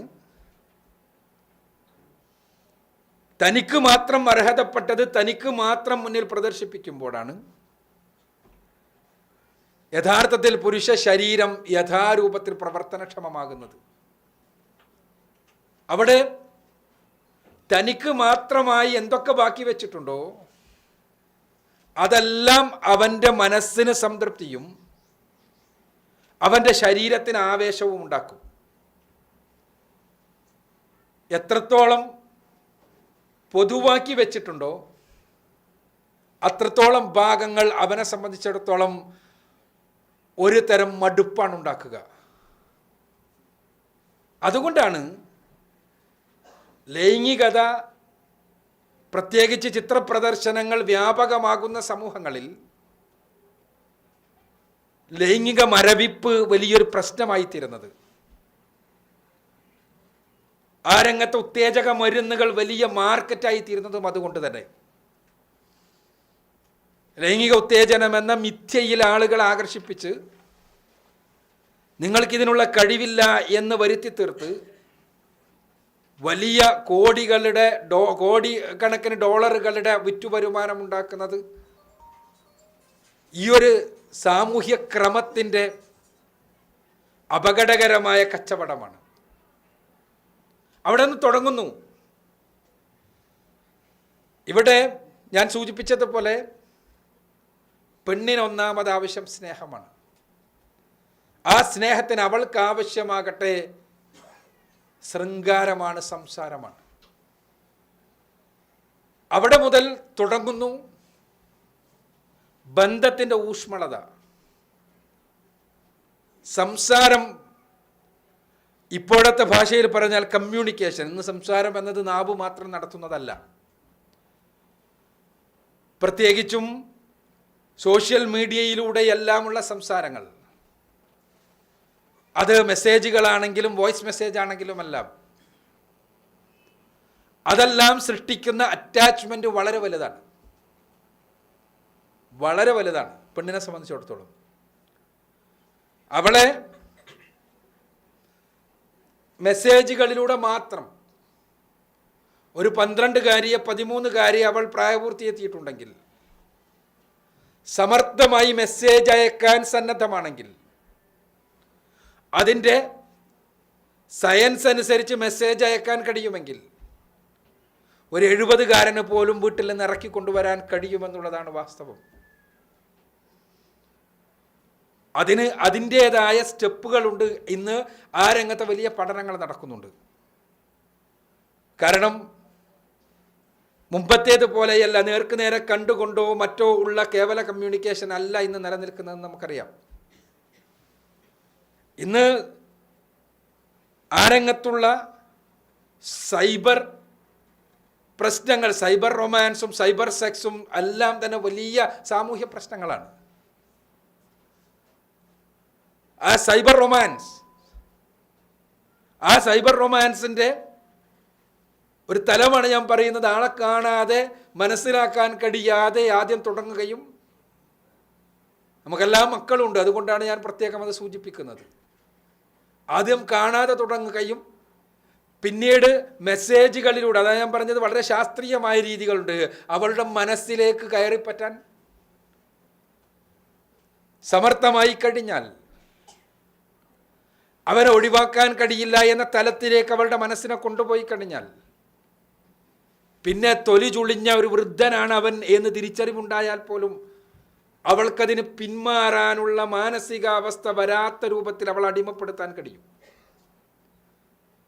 ഇവിടെ ഊഷ്മളമായ കുടുംബ ബന്ധത്തെക്കുറിച്ച് നമ്മൾ സംസാരിക്കുമ്പോൾ അവിടെയും ഈ കമ്മ്യൂണിക്കേഷൻ വളരെ പ്രധാനപ്പെട്ടതാണ്. സ്ത്രീയും പുരുഷനും കമ്മ്യൂണിക്കേഷൻ്റെ കാര്യത്തിൽ വളരെ പ്രധാനപ്പെട്ടൊരു വ്യത്യാസമുണ്ട്. മുമ്പ് മുതൽക്കുള്ളത് നമുക്കെടുക്കാം. പുതിയ കാലത്തെ എല്ലാ കമ്മ്യൂണിക്കേഷനും നമ്മൾ തൽക്കാലം മാറ്റിവെക്കുക. ഒരു പുരുഷൻ ഒരു ദിവസം ഉപയോഗിക്കേണ്ടത് അവൻ്റെ തലച്ചോറ് പറയുന്നതനുസരിച്ച് 7000 വാക്കുകളാണ്. ഒരു ശരാശരി പുരുഷൻ ഉപയോഗിക്കേണ്ടത് 7000 വാക്കുകളാണ്. ഒരു ശരാശരി പെണ്ണ് ഉപയോഗിക്കേണ്ടത് 20,000 വാക്കുകളാണ്. അള്ളാഹു അങ്ങനെ കൊടുത്തതിന് പിന്നിൽ കാരണമുണ്ട്. പെണ്ണിൻ്റെ ഏറ്റവും വലിയ ടൂൾ അതാണ്. പെണ്ണ് ജീവിക്കേണ്ടത് അവൾ അവൾ അവൾ മാത്രമുള്ളൊരു വീട്ടിൽ മാത്രമല്ല, അവളാണ് അയൽപക്ക ബന്ധമുണ്ടാക്കേണ്ടത്. അവളാണ് മക്കളുമായുള്ള കമ്മ്യൂണിക്കേഷൻസ് കൂടുതൽ സമയത്ത് നടത്തേണ്ടത്.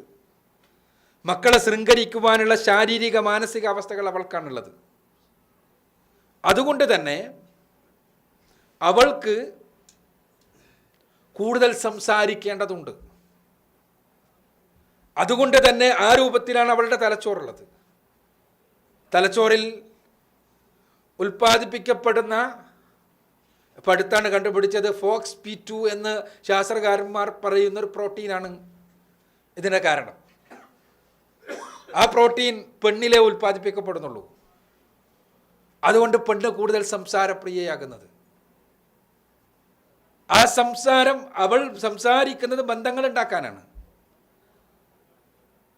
പുരുഷൻ മാത്രം അവളുടേതായിത്തീരുന്ന അവസ്ഥയുണ്ടാകുമ്പോഴുള്ള വലിയൊരു ട്രാജഡി അവിടെ നിന്ന് തന്നെ തുടങ്ങുകയാണ്. പലപ്പോഴും രണ്ടുപേരും ജോലിക്കാരാകുന്ന സാമൂഹ്യ സാഹചര്യത്തിനൊരു ട്രാജഡിയുണ്ട്.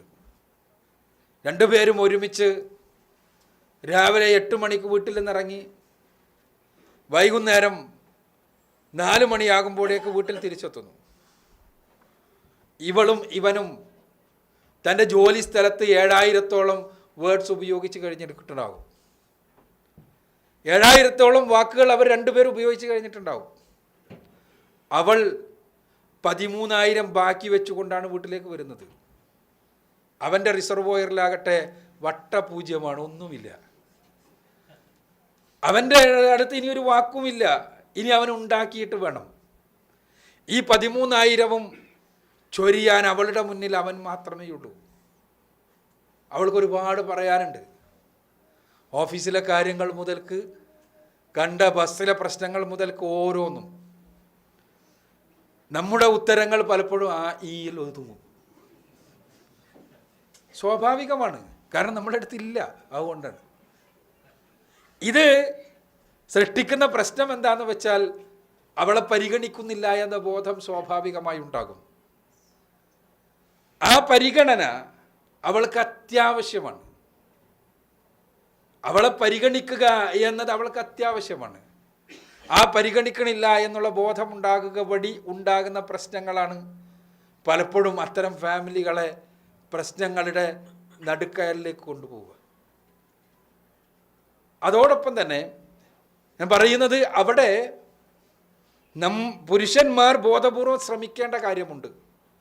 പ്രത്യേകിച്ചും പുതിയ കാലത്ത് നമുക്ക് ആണിനും പെണ്ണിനും ഒരുപാട് കമ്മ്യൂണിക്കേഷൻ മാർഗങ്ങളുണ്ട്. പക്ഷേ അവ പലപ്പോഴും ഒരുപാട് ഗുണമുള്ള പലതും നമ്മുടെ ബന്ധങ്ങൾക്ക് വലിയ അപകടമാണ് ഉണ്ടാക്കുന്നത്. നമ്മൾക്കറിയാം, ഫേസ്ബുക്ക് കൂട്ടായ്മകൾ, വാട്സപ്പ് കൂട്ടായ്മകൾ, നമ്മളെല്ലാം LP സ്കൂളിൽ പഠിച്ച ആളുകൾ വരെ പരസ്പരം കൂട്ടായ്മകൾ ഉണ്ടാക്കി. ജീവിതത്തിൽ ഒരിക്കലും കണ്ടുമുട്ടില്ല എന്ന് കരുതിയ ആളുകൾ ലണ്ടനിലും ജർമ്മനിയിലും അബുദാബിയിലും സൗദി അറേബ്യയിലും കേരളത്തിലുമെല്ലാം ഉള്ളവർ, 10ാം ക്ലാസ് കഴിഞ്ഞ് പിരിഞ്ഞു പോയവർ, അവരിന്ന് പരസ്പരം ബന്ധമാണ്, വളരെ വലിയ ബന്ധം. 10ാം ക്ലാസ്സിലെ സമരം മുതൽക്ക് ടീച്ചർമാരുമായി ഉണ്ടാക്കിയ പ്രശ്നങ്ങൾ വരെ ചർച്ച ചെയ്യുകയാണ്. അതിൽ ആവർത്തിച്ച് രസം കണ്ടെത്തുകയാണ്. തീർച്ചയായും അതിലെ നന്മകൾ നമുക്ക് അംഗീകരിക്കുക. പക്ഷേ അത് വിർച്വൽ ആയിട്ടുള്ള യഥാർത്ഥ രൂപത്തിലല്ലാതെയുള്ള ബന്ധങ്ങൾ പക്ഷേ യഥാർത്ഥ ബന്ധങ്ങളെ ഉലച്ചുകൊണ്ടിരിക്കുകയാണ്. ഈ സാധനം ഒരു 10 മിനിറ്റ് ഇല്ലെങ്കിൽ നമുക്ക് ജീവിക്കാൻ കഴിയില്ല എന്നുള്ളൊരവസ്ഥയിലേക്ക് നമ്മൾ പോയി. നമ്മുടെ മനസ്സിൽ ഇപ്പോഴും നിങ്ങളോട് ഇതെല്ലാം ഓഫാക്കി വെക്കാൻ പറഞ്ഞപ്പോഴും ഈ ഒരു സാമൂഹ്യ അന്തരീക്ഷത്തിൽ അത് വൈബ്രേഷനിലിട്ടപ്പോൾ അത് എപ്പോഴാണ് ചലിക്കുക എന്ന ചിന്ത നിങ്ങളെ വല്ലാതെ അലട്ടുന്നുണ്ട്. ഇത് മുമ്പുണ്ടായിരുന്നില്ല. ഇത് ജീവിതത്തിലും ബാധകമാണ്. അവിടെ വലിയ പ്രശ്നമുണ്ട്. നിങ്ങളുടെ മൊബൈൽ ഫോണുകളാണെങ്കിലും ടാബാണെങ്കിലും എല്ലാം നിങ്ങളുടെ ബന്ധത്തെ ഉലക്കുന്നത് നിങ്ങൾ മനസ്സിലാക്കേണ്ടതുണ്ട്. അവൾക്ക് സമയം കൊടുക്കാൻ കഴിയേണ്ടതുണ്ട്. അവൾക്ക് സമയം നിങ്ങൾക്ക് കൊടുക്കുക എന്ന് പറയുമ്പോൾ പലപ്പോഴും പ്രശ്നങ്ങളുമായി ബന്ധപ്പെട്ടുകൊണ്ടുള്ള കൗൺസിലിങ്ങും മറ്റുമെല്ലാം ഉണ്ടാകുമ്പോൾ പല പുരുഷന്മാരും പറയുന്നത് 8 മണിക്കൂർ അവൾ കൂടെ തന്നെയാണ് കിടത്തം, പിന്നെ രാവിലെ 2 മണിക്കൂർ കഴിഞ്ഞിട്ടേ ഞാൻ പോകണുള്ളൂ, വീട്ടിൽ നിന്ന് തിരിച്ച് ഞാൻ 6 മണിക്ക് എത്തുന്നുണ്ട്, പിന്നെ എന്താ ഇപ്പോൾ അവളുടെ പ്രശ്നം എന്നാണ്. പക്ഷെ 8 മണിക്കൂർ കിടത്തത്തിനിടയിൽ പോലും നമ്മളെ ശല്യപ്പെടുത്തിക്കൊണ്ട് ഈ സാധനമുണ്ട്. അവൾക്ക് വേണ്ടി മാത്രം ഒരു കിടത്തമില്ല. റസൂലുള്ളാഹി സ്വല്ലല്ലാഹു അലൈഹി വസല്ലമ പറഞ്ഞ ശ്രദ്ധേയമായൊരു കാര്യമുണ്ട്. അള്ളാഹുവിൻ്റെ സ്മരണയില്ലാത്ത 3 കാര്യങ്ങൾ ഒഴിച്ച് ബാക്കിയെല്ലാം തല്ലിപ്പൊളിയാണ്. അള്ളാഹുവിൻ്റെ സ്മരണയില്ലാത്ത 3 കാര്യങ്ങൾ ഒഴിച്ച് ബാക്കിയെല്ലാം തല്ലിപ്പൊളിയാണ്. 3 കാര്യങ്ങളിൽ ഒന്ന് പറഞ്ഞത് സ്വന്തം ഇണയുമായുള്ള സംസർഗമാണ്. ഇണയുമായി നമ്മൾ വർത്തമാനം നമ്മൾ ഇങ്ങനെ രസിച്ച് ഉല്ലസിച്ച് നിൽക്കുന്ന സമയത്ത്, ശാരീരിക ബന്ധത്തിൻ്റെ സമയമടക്കം, അവിടെ അള്ളാഹുവിനെ കുറിച്ചുള്ള ബോധമില്ല, അള്ളാഹുവിനെ കുറിച്ചുള്ള സ്മരണ അഥവാ ദിക്റുള്ള ഇല്ലെങ്കിൽ പോലും അത് നന്മയാണെന്നാണ് റസൂലുള്ളാഹി പഠിപ്പിക്കുന്നത്. അല്ലെങ്കിൽ ദിക്റുള്ള വേണ്ടതില്ലാത്ത, പൂർണ്ണമായും അതിൽ തന്നെ സമ്പൂർണമായും മനസ്സ് വ്യാപരിക്കേണ്ട ഒന്നാണ് ഇണകൾ തമ്മിലുള്ള സംസർഗം എന്നർത്ഥം. മറ്റു 2 പറഞ്ഞത്, ഒന്ന് നീന്തൽ പഠിക്കുന്ന സമയമാണ്, മറ്റൊന്ന് അമ്പെയ്ത്ത് പഠിക്കുന്ന സമയം. ആ സമയത്ത് വേറൊന്നും ഉണ്ടാവരുത് എന്നുള്ളതാണ്. അമ്പെയ്ത്ത് പഠിക്കുന്ന സമയത്ത് അവിടെ ഇത് മാത്രം ഉണ്ടാകാൻ പാടുള്ളൂ, പോയിന്റ് മാത്രം ഉണ്ടാകാൻ പാടുള്ളൂ മനസ്സിൽ, വേറെ ഒന്നും ഉണ്ടാകാൻ പാടില്ല. അതുകൊണ്ടാണ് അള്ളാഹുവിനെ കുറിച്ച സ്മരണ പോലും തലയിൽ നിന്ന് ഒഴിവാക്കാമെന്ന് പറഞ്ഞത്. നീന്തൽ പഠിക്കുന്ന സമയത്ത് വേറെ സ്മരണ വന്നാൽ ചിലപ്പോൾ സ്മരണ ഉണ്ടാവുള്ളൂ, പിന്നെ ഉണ്ടാവില്ല ആള്. ഞാൻ പറയുന്നത് സ്ത്രീ പുരുഷ സംസർഗത്തിൻ്റെ ആ സമയത്തുള്ള നമ്മുടെ മാനസികാവസ്ഥയെ പ്രവാചകൻ എത്ര സുന്ദരമായി പഠിപ്പിച്ചു എന്ന് പറയാൻ വേണ്ടിയാണ്. എപ്പോഴാണിത് വൈബ്രേറ്റ് ചെയ്യുക എന്ന് ബേജാറായിട്ട് നല്ല സെക്സ് പോലും സാധിക്കാത്ത സാധുക്കളുണ്ട്. ഞാൻ പറയുന്നത് വെറുതെയല്ല. ഈ സാധനം ജീവിതത്തിലേക്ക് കടന്നു വന്നതോടുകൂടി ഇതാണ് പ്രശ്നമെന്ന് മനസ്സിലാകാതെ എവിടെയൊക്കെയോ പെട്ടിത്തിരിഞ്ഞ് പ്രശ്നമുണ്ടായി, മറ്റു പ്രശ്നങ്ങളാണ് എന്ന് കരുതി കൗൺസിലറുടെ മുന്നിലെത്തുമ്പോഴാണ്, സംസാരിച്ച് വരുമ്പോൾ പ്രശ്നം ഈ സാധനമാണ് എന്ന് മനസ്സിലാകുന്നത്. എനിക്ക് ചുരുക്കത്തിൽ പറയാനുള്ളത്, നിങ്ങൾ നിങ്ങളുടെ ഇണകൾക്ക് സമയം കൊടുക്കുക എന്നാണ്. ആ സമയം ലീഡർഷിപ്പിൻ്റെ ഭാഷയിൽ പറഞ്ഞാൽ ക്യൂട്ടി എന്ന് പറയും, ക്വാളിറ്റി ടൈം കൊടുക്കുക. നിങ്ങൾ 5 മിനിറ്റ് കൊടുത്താൽ മതി, പക്ഷെ അത് അവൾക്ക് വേണ്ടി മാത്രമാവുക. നിങ്ങൾക്ക് കൊടുക്കാൻ കഴിയുന്ന സമയം എത്ര കുറച്ചാണ് എന്ന് മനസ്സിലാക്കാൻ അവൾക്ക് കഴിയും. നിങ്ങളുടെ തിരക്കുകൾ അവൾക്കറിയാം, നിങ്ങളുടെ പ്രശ്നങ്ങൾ അവൾക്കറിയാം, നിങ്ങളുടെ കച്ചവടത്തിലുള്ള പ്രതിസന്ധികൾ അറിയാം, നിങ്ങൾ ലോകപ്രശസ്തനായ പ്രബോധകനാണ് എന്നറിയാം, എല്ലാം ശരിയാണ്. പക്ഷേ അവൾക്ക് നിങ്ങൾ അവളുടെ ഇണയാണ്. അവളെ പരിഗണിക്കാൻ നിങ്ങളല്ലാതെ മറ്റാരുമില്ല. അവൾക്ക് കൊടുക്കേണ്ട സമയം അത് കുറച്ച് കൊടുക്കുകയാണെങ്കിൽ അവൾക്ക് വേണ്ടി മാത്രം കൊടുക്കാൻ കഴിയുക എന്നതാണ് ക്വാളിറ്റി ടൈം. അത് അവളുടെ കാര്യത്തിൽ മാത്രമല്ല, മക്കളുടെ കാര്യത്തിലും പ്രസക്തമാണ്. ഓരോന്നിലും പ്രസക്തമാണ്. ഇപ്പം അവളുടെ കാര്യത്തിൽ പ്രത്യേകിച്ചും വളരെ പ്രസക്തമാണ് എന്നാണ് ഞാൻ പറഞ്ഞത്. നമ്മളതാണല്ലോ ചർച്ച ചെയ്യുന്നത്. അവിടെ ഈ പാരസ്പര്യം നിലനിർത്താൻ, ഈ സ്നേഹത്തിൽ അധിഷ്ഠിതമായ പാരസ്പര്യം നിലനിർത്താൻ കഴിയുമ്പോഴാണ് കുടുംബജീവിതത്തിന് നേരത്തെ പറഞ്ഞ സംതൃപ്തി ഉണ്ടാവുക, സമാധാനം ഉണ്ടാവുക.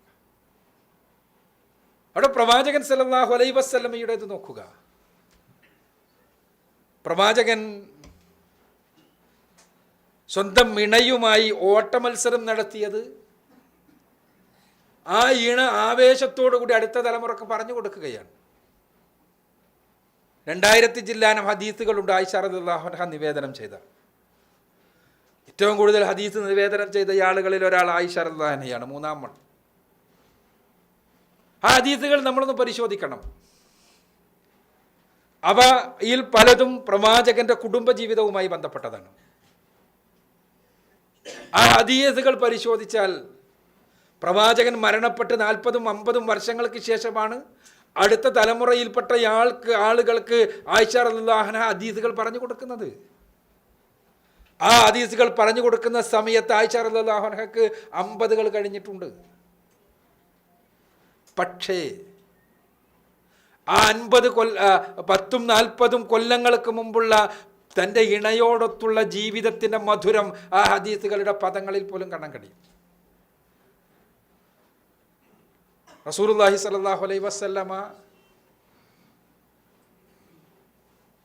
ആയിഷ റളിയല്ലാഹു അൻഹ കുടിച്ചു വെച്ച പാൽ അവർ ശ്രദ്ധിക്കുകയാണ്. പരിഗണനയുടെ തലം നോക്കുക നിങ്ങൾ. ആ കുടിച്ചു വെച്ച ചുണ്ടുവെച്ച ആ സ്ഥലത്ത് തന്നെ ചുണ്ടുവെച്ച് കുടിക്കുന്നു. ഇത് പറഞ്ഞിട്ടല്ല, ചോദിച്ചിട്ടല്ല, അത് ഇത് ചെയ്തിട്ടുമില്ല, റിവീൽ ചെയ്തിട്ടുമില്ല റസൂലുള്ളാഹി. പക്ഷേ അത് 50 കൊല്ലങ്ങൾക്ക് ശേഷം 40 കൊല്ലങ്ങൾക്ക് ശേഷം ആയിഷ ഓർത്തെടുക്കുന്നു. ആ ഓർത്തെടുക്കുന്നുണ്ടെങ്കിൽ, അത്ര കാലം ഓർത്തെടുക്കുന്നുണ്ടെങ്കിൽ ആ ഒരു കർമ്മം അവരുടെ മനസ്സിലുണ്ടാക്കിയ സംതൃപ്തിയും അംഗീകാരത്തിൻ്റെ ആ ചൂടും എത്രയായിരിക്കും നമ്മൾ മനസ്സിലാക്കുക. പ്രവാചകൻ ആയിഷയോട് പറയുന്നു. പ്രവാചകൻ ആരാണ്? മദീനയിൽ നിന്നാണ് അവരുടെ സംസാരം. പ്രവാചകൻ ആ സമയത്ത് നാടിൻ്റെ ഭരണാധികാരിയാണ്. പ്രവാചകൻ ആ സമയത്ത് സൈന്യാധിപനാണ്. പ്രവാചകൻ ആ സമയത്ത് പ്രബോധകനാണ്.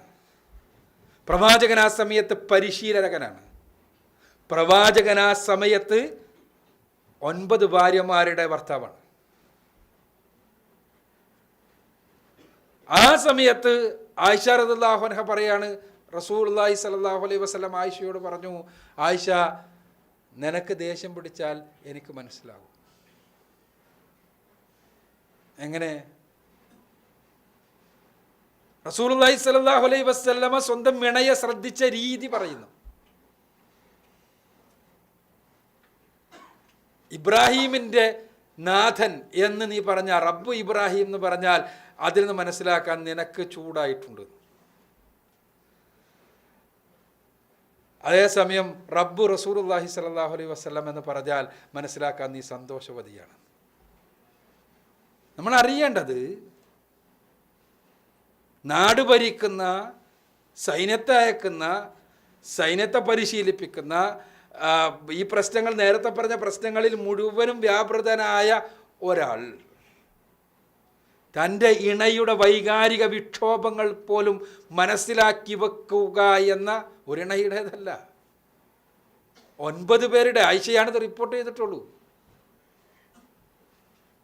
ഏതെല്ലാം മനസ്സിലാക്കി വെക്കുക എന്ന വലിയ കർമ്മം ചെയ്തതുകൊണ്ട് തന്നെ നമ്മളറിയേണ്ടത്, ഒരേ സമയത്ത് ഈ 9 പേരുടെയും സർട്ടിഫിക്കറ്റാണ് റസൂലുള്ളാഹി സ്വല്ലല്ലാഹു അലൈഹി വസല്ലമക്ക്.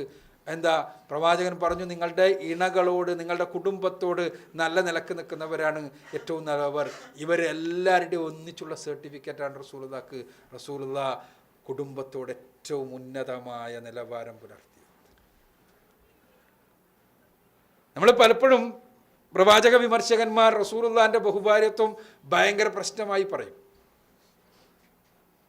അവരോട് നമുക്ക് തിരിച്ചു പറയാനുള്ളത് ഇതാണ്. പ്രവാചകൻ ഈ 9 പേരുടെയും സർട്ടിഫിക്കറ്റ്, എന്തൊരു ഒരു ഉത്തമ ഭർത്താവ് എന്ന സർട്ടിഫിക്കറ്റ്, അത് ഭൗതിക സുഖ സൗകര്യങ്ങളിൽ നിന്നല്ല. അവർ പലപ്പോഴും പട്ടിണിയാണ് കിടന്നിരുന്നത്.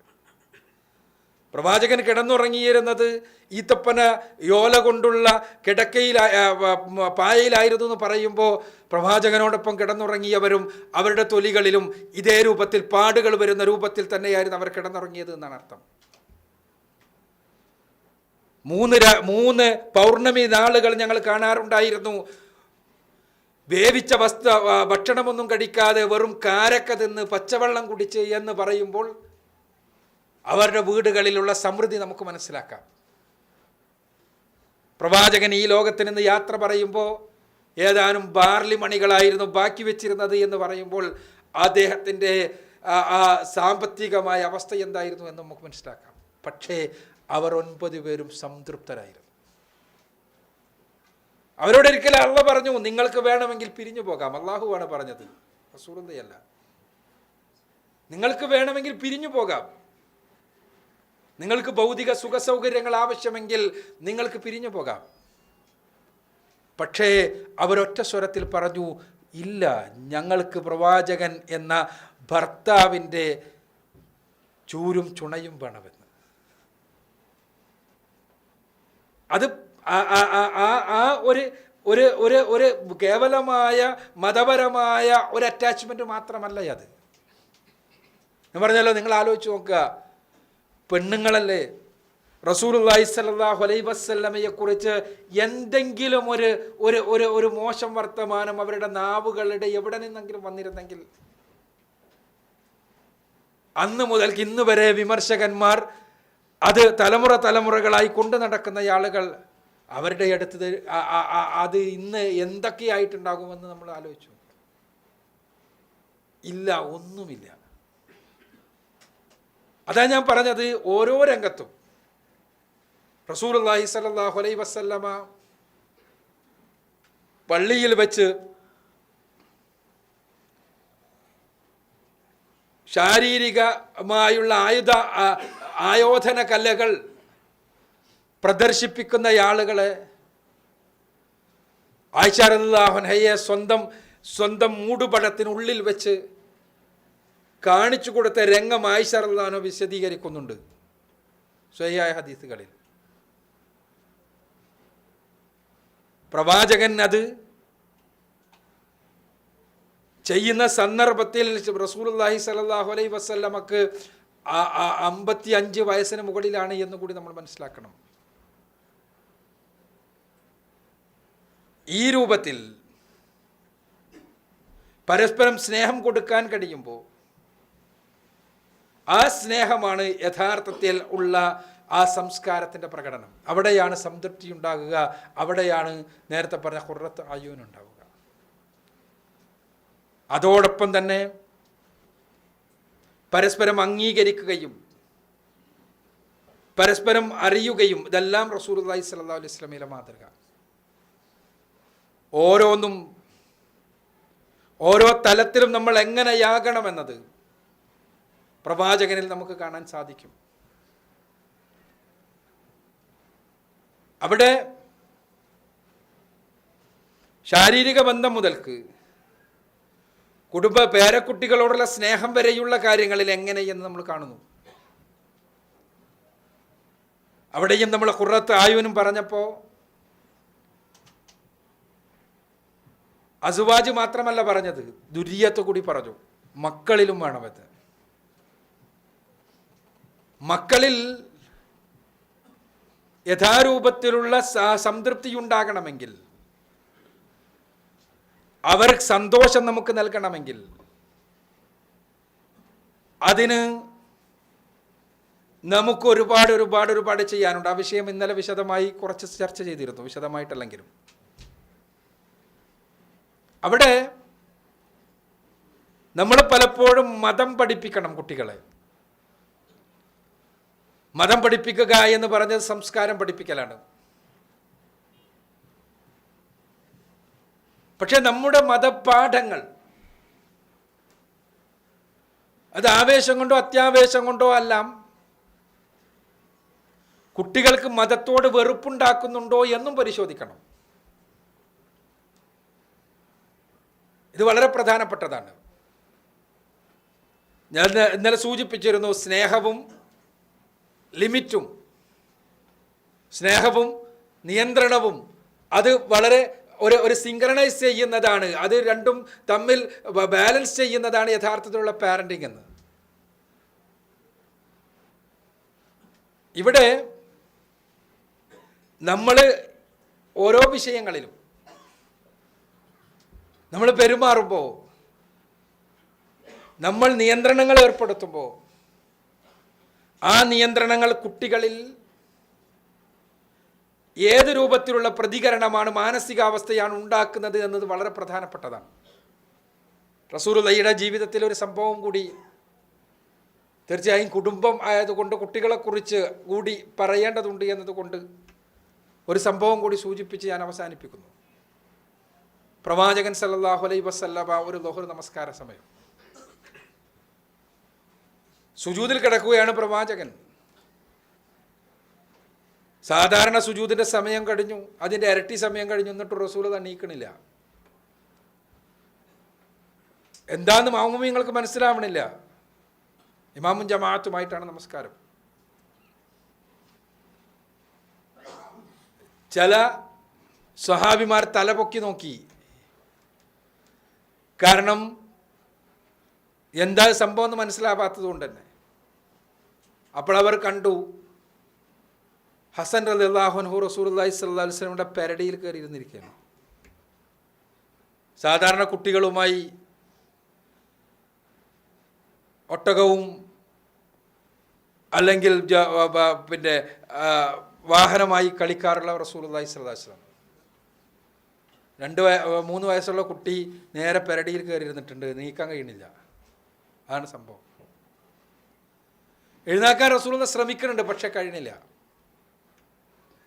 നമസ്കാരം കഴിഞ്ഞു. കുറച്ച് കഴിഞ്ഞപ്പോൾ റസൂലുള്ളാഹി എണീറ്റു. അങ്ങനെ നമസ്കാരം കഴിഞ്ഞപ്പോൾ സഹാബിമാർ ചോദിച്ചു, എന്താ പ്രവാചകരെ സുജൂദിൽ ഇത്ര നീളം?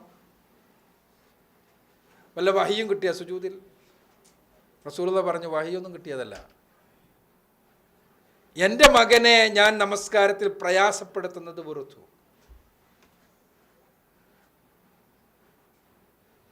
എന്താണ് ഇതിൽ ഇത്ര വലിയ കാര്യം? റസൂലുള്ളാഹി സ്വല്ലല്ലാഹു അലൈഹി വസല്ലമക്ക് മകനെ പ്രയാസപ്പെടുത്തുന്നതിൽ ഒരു വെറുപ്പുമില്ല. മകൻ സക്കാത്തിൻ്റെ കാരൊക്കെ എടുത്ത് നിന്നപ്പോൾ ഇതേ പേരക്കുട്ടി റസൂലുള്ള ഒരു നിമിഷം പോലും കാത്തു നിൽക്കാതെ ഓടിച്ചെന്ന് അവൻ്റെ വായിൽ നിന്ന് അത് പൂർണ്ണമായും തുപ്പിച്ച് കളഞ്ഞ്, മോനെ ഇത് നമുക്ക് പറ്റൂല എന്ന് നിനക്കറിയില്ലേ എന്ന് ചോദിച്ച് ഗുണദോഷിച്ച സംഭവം ഹദീസ് ഗ്രന്ഥങ്ങളിലുണ്ട്. അപ്പം മോനെ പ്രയാസപ്പെടുത്തുന്നതല്ല പ്രശ്നം. പിന്നെ എന്താണ് പ്രശ്നം? ഈ സമയത്ത് മോനോട് ക്രുദ്ധമായി പെരുമാറിയാൽ കുട്ടിക്ക് കിട്ടുന്നൊരു മെസ്സേജ് ഉണ്ട്. എല്ലാ സമയത്തും 3 വയസ്സുകാരനാണ്. ഏത് സമയത്തും ഞങ്ങളുടെ വല്ലിപ്പ ഞങ്ങളോട് സ്നേഹിക്കുന്നു, ഞങ്ങളെ തോളിലേറ്റി ജനങ്ങളുടെ മുന്നിൽ കൊണ്ടുപോയി പറയുന്നു, ഈ കുട്ടികളെ ഞാൻ സ്നേഹിക്കുന്നു, അള്ളാഹുവേ നീ ഇവരെ സ്നേഹിക്കണമേ. ജനങ്ങളോട് പറയുന്നു, ഈ കുട്ടികളെ ഞാൻ സ്നേഹിക്കുന്നു, നിങ്ങളും ഇവരെ സ്നേഹിക്കുക. ഒഴിവ് കിട്ടുന്ന സമയത്തെല്ലാം തൻ്റെ വാഹനമായി അദ്ദേഹത്തിൻ്റെ പുറത്ത് ഈ കുട്ടികളെ ഇരുത്തി സവാരി ചെയ്യിക്കുന്നു. അങ്ങനെയുള്ള ഏത് സമയത്തും നമ്മോട് നല്ല നിലക്ക് നിൽക്കുന്ന വല്ലിപ്പ അദ്ദേഹം ഇങ്ങനെ ഒരു കർമ്മം ചെയ്യുന്ന സമയത്ത് അപകടകാരിയാണ് എന്നാണ് കുട്ടിയെ ക്രുദ്ധമായി കുട്ടിയെ പ്രയാസപ്പെടുത്തിക്കൊണ്ട് ആ സമയത്ത് കുട്ടിയെ മാറ്റിയാൽ കുട്ടിക്ക് കിട്ടുന്ന മെസ്സേജ്. അതിന് കുട്ടീൻ്റെ മനസ്സിലുണ്ടാവുക വല്ലിപ്പയല്ല, മറിച്ച് നമസ്കാരം പ്രതിയായിത്തീരും. നമസ്കാരമാണ് പ്രതിയായിത്തീരുക, പ്രവാചകനല്ല. കാരണം പ്രവാചകൻ ബാക്കിയുള്ള സമയത്തെല്ലാം നല്ല നിലക്കാണ്. ഈ സമയം കൊള്ളാത്തതാണ് എന്ന ചിന്തയാണ് കുട്ടിയുടെ മനസ്സിലുണ്ടാവുക. അത് റസൂലുള്ളാഹി ഇഷ്ടപ്പെട്ടില്ല. ഞാൻ സൂചിപ്പിക്കുന്നത് മതത്തിൻ്റെ പേരിലുള്ള നമ്മുടെ കൺട്രോളുകൾ, നമ്മളുടെ കൃത്യമായ നിർദ്ദേശങ്ങൾ, അത് കുട്ടിക്ക് മതത്തോട് പ്രതിപത്തി ഉണ്ടാക്കുന്നതാണോ അതല്ല വെറുപ്പുണ്ടാക്കുന്നതാണോ? നമ്മൾ ആലോചിക്കേണ്ടതാണ്.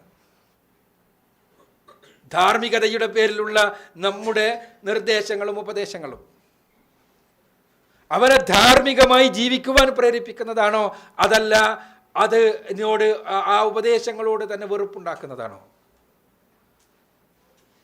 ഇവിടെയാണ് യഥാർത്ഥത്തിലുള്ള മതം നമ്മൾ എത്തിക്കേണ്ടത്. ഓരോ വിഷയങ്ങളിലുമുള്ളതുപോലെ നമ്മുടെ മക്കളെ നമുക്ക് വളർത്തിക്കൊണ്ടുവരാൻ കഴിയുമ്പോൾ, നേരത്തെ സൂചിപ്പിച്ചതുപോലെ കുട്ടികൾ നമുക്ക് നമ്മുടെ കണ്ണിന് സംതൃപ്തി നൽകും, കുളിർമ നൽകും, ഇഹലോകത്ത് കുളിർമയുണ്ടാകും, മരണാനന്തര ജീവിതത്തിൽ അവർ നമുക്ക് വലിയ അസറ്റായിത്തീരും. കുടുംബജീവിതവും ഞാൻ സൂചിപ്പിച്ചു, ചെറിയ കാര്യങ്ങൾ. സ്നേഹത്തിൻ്റെയും കാരുണ്യത്തിൻ്റെയും തലങ്ങൾ. കാരുണ്യത്തിൻ്റെ തലം സ്നേഹത്തിൻ്റെ തലത്തിൻ്റെ ഒരുപാട് വലുതാണ്, ഞാൻ അങ്ങോട്ട് പോയിട്ടില്ല. യഥാർത്ഥത്തിൽ പരിശുദ്ധ ഖുർആനും പ്രവാചകൻ സല്ലല്ലാഹു അലൈഹി വസല്ലമയും പഠിപ്പിച്ചു തന്ന ഈ രംഗത്തെ മാർഗനിർദ്ദേശങ്ങൾ അനുസരിച്ചുകൊണ്ട് മുന്നോട്ട് പോയി നോക്കുക. നമുക്ക് കേവലം സംതൃപ്തമായ മരണാനന്തര ജീവിതം മാത്രമല്ല ലഭിക്കുക, മറിച്ച് സംതൃപ്തമായ ലൈംഗിക ജീവിതം കിട്ടും, സംതൃപ്തമായ ദാമ്പത്യ ജീവിതം കിട്ടും, സംതൃപ്തമായ കുടുംബജീവിതം കിട്ടും, സമാധാന സംതൃപ്തമായ വ്യക്തി ജീവിതം കിട്ടും, സമാധാനപൂർണമായ സാമൂഹ്യ ജീവിതം ലഭിക്കും. ഇങ്ങനെ എല്ലാ അർത്ഥത്തിലും സമാധാനം ലഭിക്കണമെങ്കിൽ ഈ രംഗത്തുള്ള പ്രവാചകൻ സല്ലല്ലാഹു അലൈഹി വസല്ലമയുടെ നിർദ്ദേശങ്ങൾ പാലിക്കുക. അല്ലെങ്കിലോ നമ്മൾ നമ്മുടെ വീട്ടിൽ വളരുന്ന നമ്മുടെ ഇണകൾ അവരുടെ ഹൃദയങ്ങളിൽ ഇഷ്ടപ്പെടുന്ന രൂപത്തിലല്ല നമ്മളുമായുള്ള സംസർഗമെങ്കിൽ അതിന് വേറെ ആയുസ് ഉണ്ടാവില്ല. അവരുടെ മക്കൾ സ്വാഭാവികമായും അത് കണ്ടാണ് വളരുക. കുടുംബാന്തരീക്ഷത്തിലെ അസ്വാരസ്യമുള്ള കുടുംബങ്ങളെയാണ് സൃഷ്ടിക്കുക. അവിടെ നിൽക്കുന്നില്ല എന്നർത്ഥം. അതുകൊണ്ട് തന്നെ നമുക്ക് പടച്ചതമ്പുരാൻ്റെ നിയമനിർദ്ദേശങ്ങൾ അനുസരിച്ച് ഈ ദുനിയാവിൽ സംതൃപ്തമായ കുടുംബജീവിതം, സാമൂഹ്യ ജീവിതം, വ്യക്തി ജീവിതം കെട്ടിപ്പടുക്കാം. മരണാനന്തര ജീവിതത്തിൽ അള്ളാഹു അനുഗ്രഹിച്ച സംതൃപ്തരായി ജീവിച്ച് സംതൃപ്തിയുടെ സ്വർഗത്തിൽ ഒരുമിച്ച് കൂടുന്നവരോടൊപ്പം നമുക്ക് ഒരുമിച്ച് ചേരാൻ ശ്രമിക്കാം. അതിന് അള്ളാഹു അനുഗ്രഹിക്കട്ടെ. വാഹൃദവാൻ അൽഹംദുലില്ലാഹി റബ്ബിൽ ആലമീൻ. അസ്സലാമു അലൈക്കും.